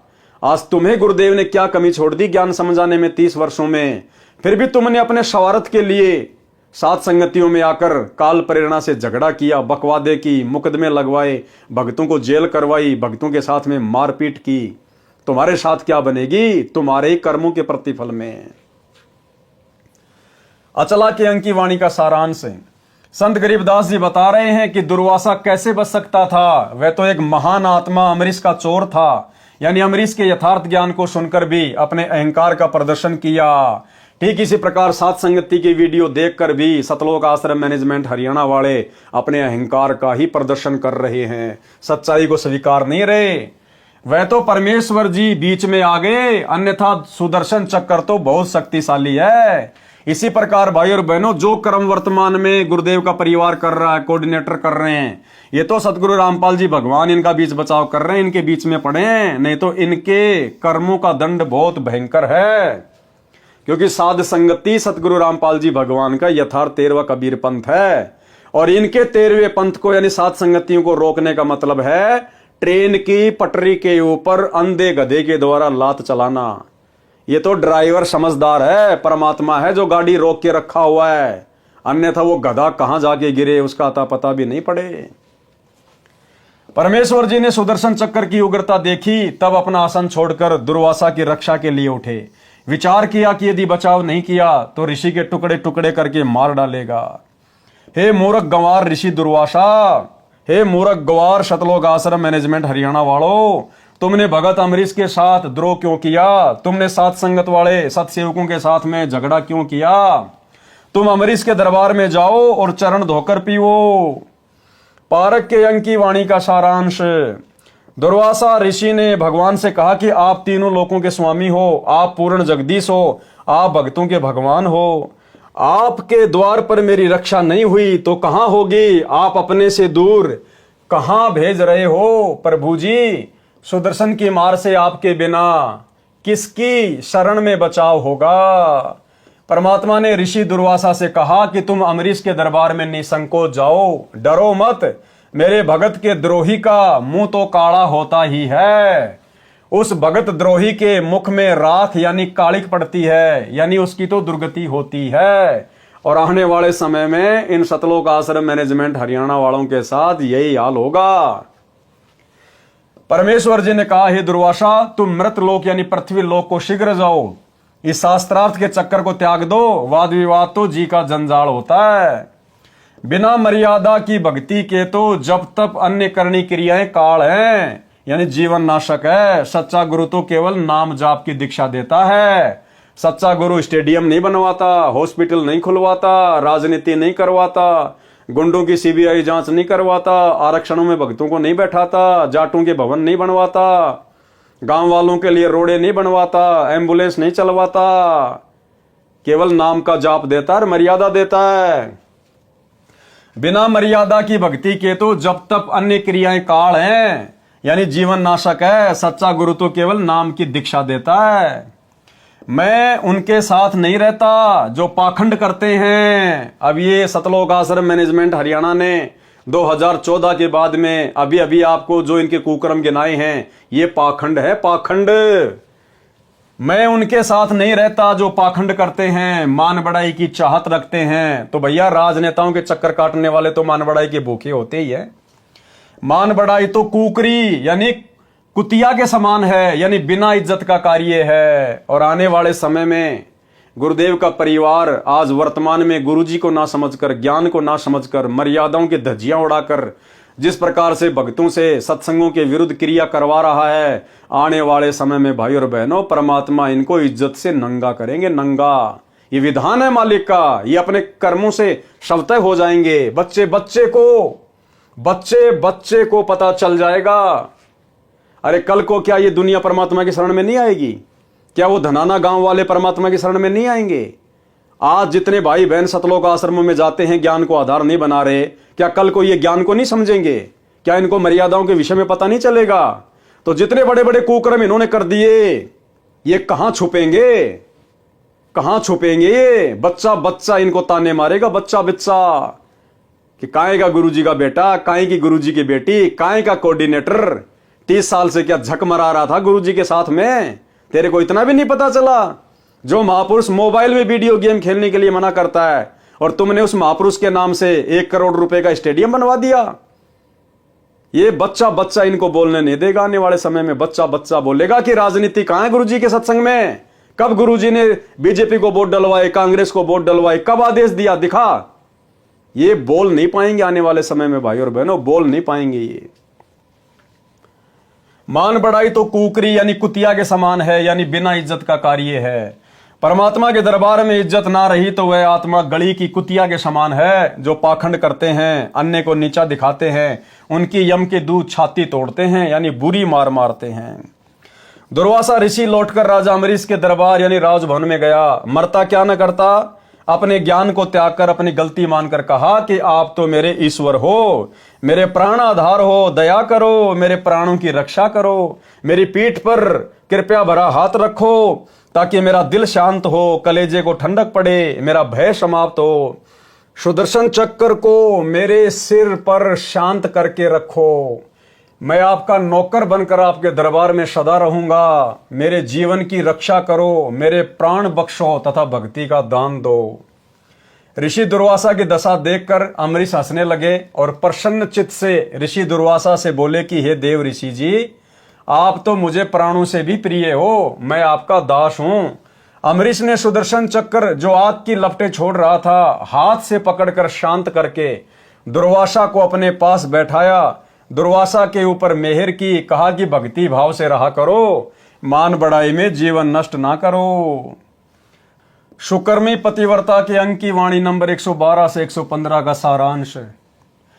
जब परमेश्वर कबीर जी ने ऋषि दुर्वासा जी से स्पष्ट कह दिया कि आप अम्बरीश के दरबार में जाओ, वे क्षमा करेंगे तो आपकी जान बचेगी, अन्यथा काल सिर पर नाच ही रहा है, तब ऋषि दुर्वासा को भीड़ी धरती हो गई, यानी धरती छोटी पड़ गई, यानी संकट में गिर गया और विचार किया कि मेरी ही गलती पाई। इसी प्रकार अंत में सतलोक आश्रम मैनेजमेंट हरियाणा को, जो वर्तमान में अहंकार में अंधा होके ये देख ही नहीं रहा कि परमात्मा की यथार्थ भक्ति कहाँ है, मर्यादाएं कहाँ हैं, साथ संगतियां क्या हैं, हम उन साथ संगत वालों के साथ में ऐसा बुरा बर्ताव क्यों कर रहे हैं।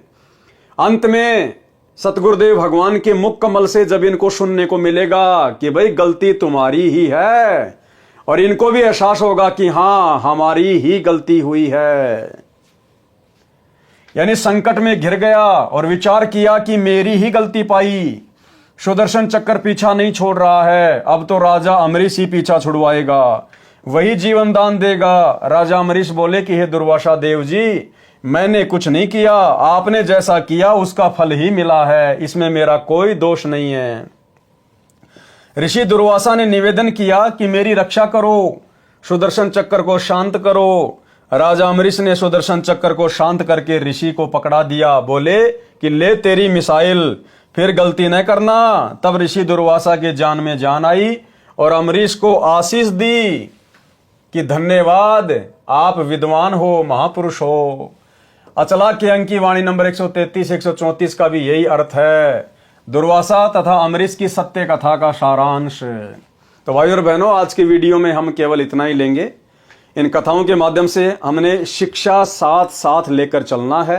अगर हम इनको पढ़ते चले गए, सुनते चले गए, अपने जीवन में इन शिक्षाओं को लागू किया नहीं, तो इनको सुनने और सुनाने का कोई फायदा नहीं है।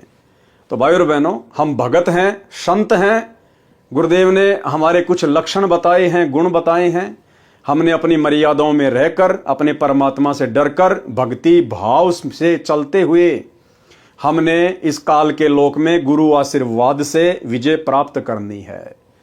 यानी हमने हर स्थिति में ज्ञान को आधार बनाकर एक भगत के लक्षण अपने ऊपर धारण करके गुरुदेव को प्रसन्न करना है। अगर मोक्ष प्राप्त करना है तो सीधा सीधा पॉइंट है कि अपने गुरु को प्रसन्न रखो। आपकी किसी भी क्रिया से गुरु दुखी ना हो जाए। जिन बातन से गुरु दुख पावे उन बातों को दूर भगावे। हमने उन कर्मों से हमेशा दूरी बना के रखनी है जिन कर्मों से, जिन अमर्यादित हरकतों से हमारे गुरुदेव नाराज हों, रुष्ट हों, उनको चोट पहुंचे। तो हमने तो मोक्ष प्राप्त करना है, इसलिए तो हम इतना सब कुछ प्रयत्न कर रहे हैं। और यदि हमने मर्यादा तोड़ दी, भगत के लक्षण धारण किए नहीं, दुर्वासा की तरह हो गए, सतलोक आश्रम मैनेजमेंट हरियाणा वालों की तरह बिहेव करने लग गए, तो फिर क्या बनेगी हमारे साथ में। अंत में किया कर्म तो दे देगा परमात्मा, राजा बना देगा, महाराजा बना देगा, देव बना देगा, लेकिन मोक्ष तो नहीं हुआ। मोक्ष नहीं हुआ तो फिर 84, फिर ये कष्ट, समस्याएं यूं की यूं खड़ी रहेंगी। तो भाई और बहनों, हमने तो हर हाल में सहन करते हुए आगे बढ़ना है। जैसे हमारे गुरुदेव भगवान एक भगत की भूमिका करते हुए सबकी गालियां, सबकी मार पिटाई, सबके लांछन, सबके व्यंग, ताने, जेल सहन करते हुए निरंतर भक्ति मार्ग पर आगे बढ़ रहे हैं। हमने भी उसी प्रकार से अपने गुरु के भक्ति वाले जीवन को देखते हुए निरंतर आगे की ओर बढ़ना है, नीची गर्दन करके अपने आप को मृत जानकर। तब गुरु हमसे प्रसन्न होंगे। तो भाई और बहनों, आज के वीडियो में केवल इतना ही। कल रात्रि 8 बजे फिर से सभी भाई बहन लाइव जुड़िए। तब तक गुरुदेव भगवान हम सबको आज्ञा दें, इजाजत दें, आशीर्वाद दें। बंदी छोड़ सतगुरु रामपाल जी भगवान की जय हो।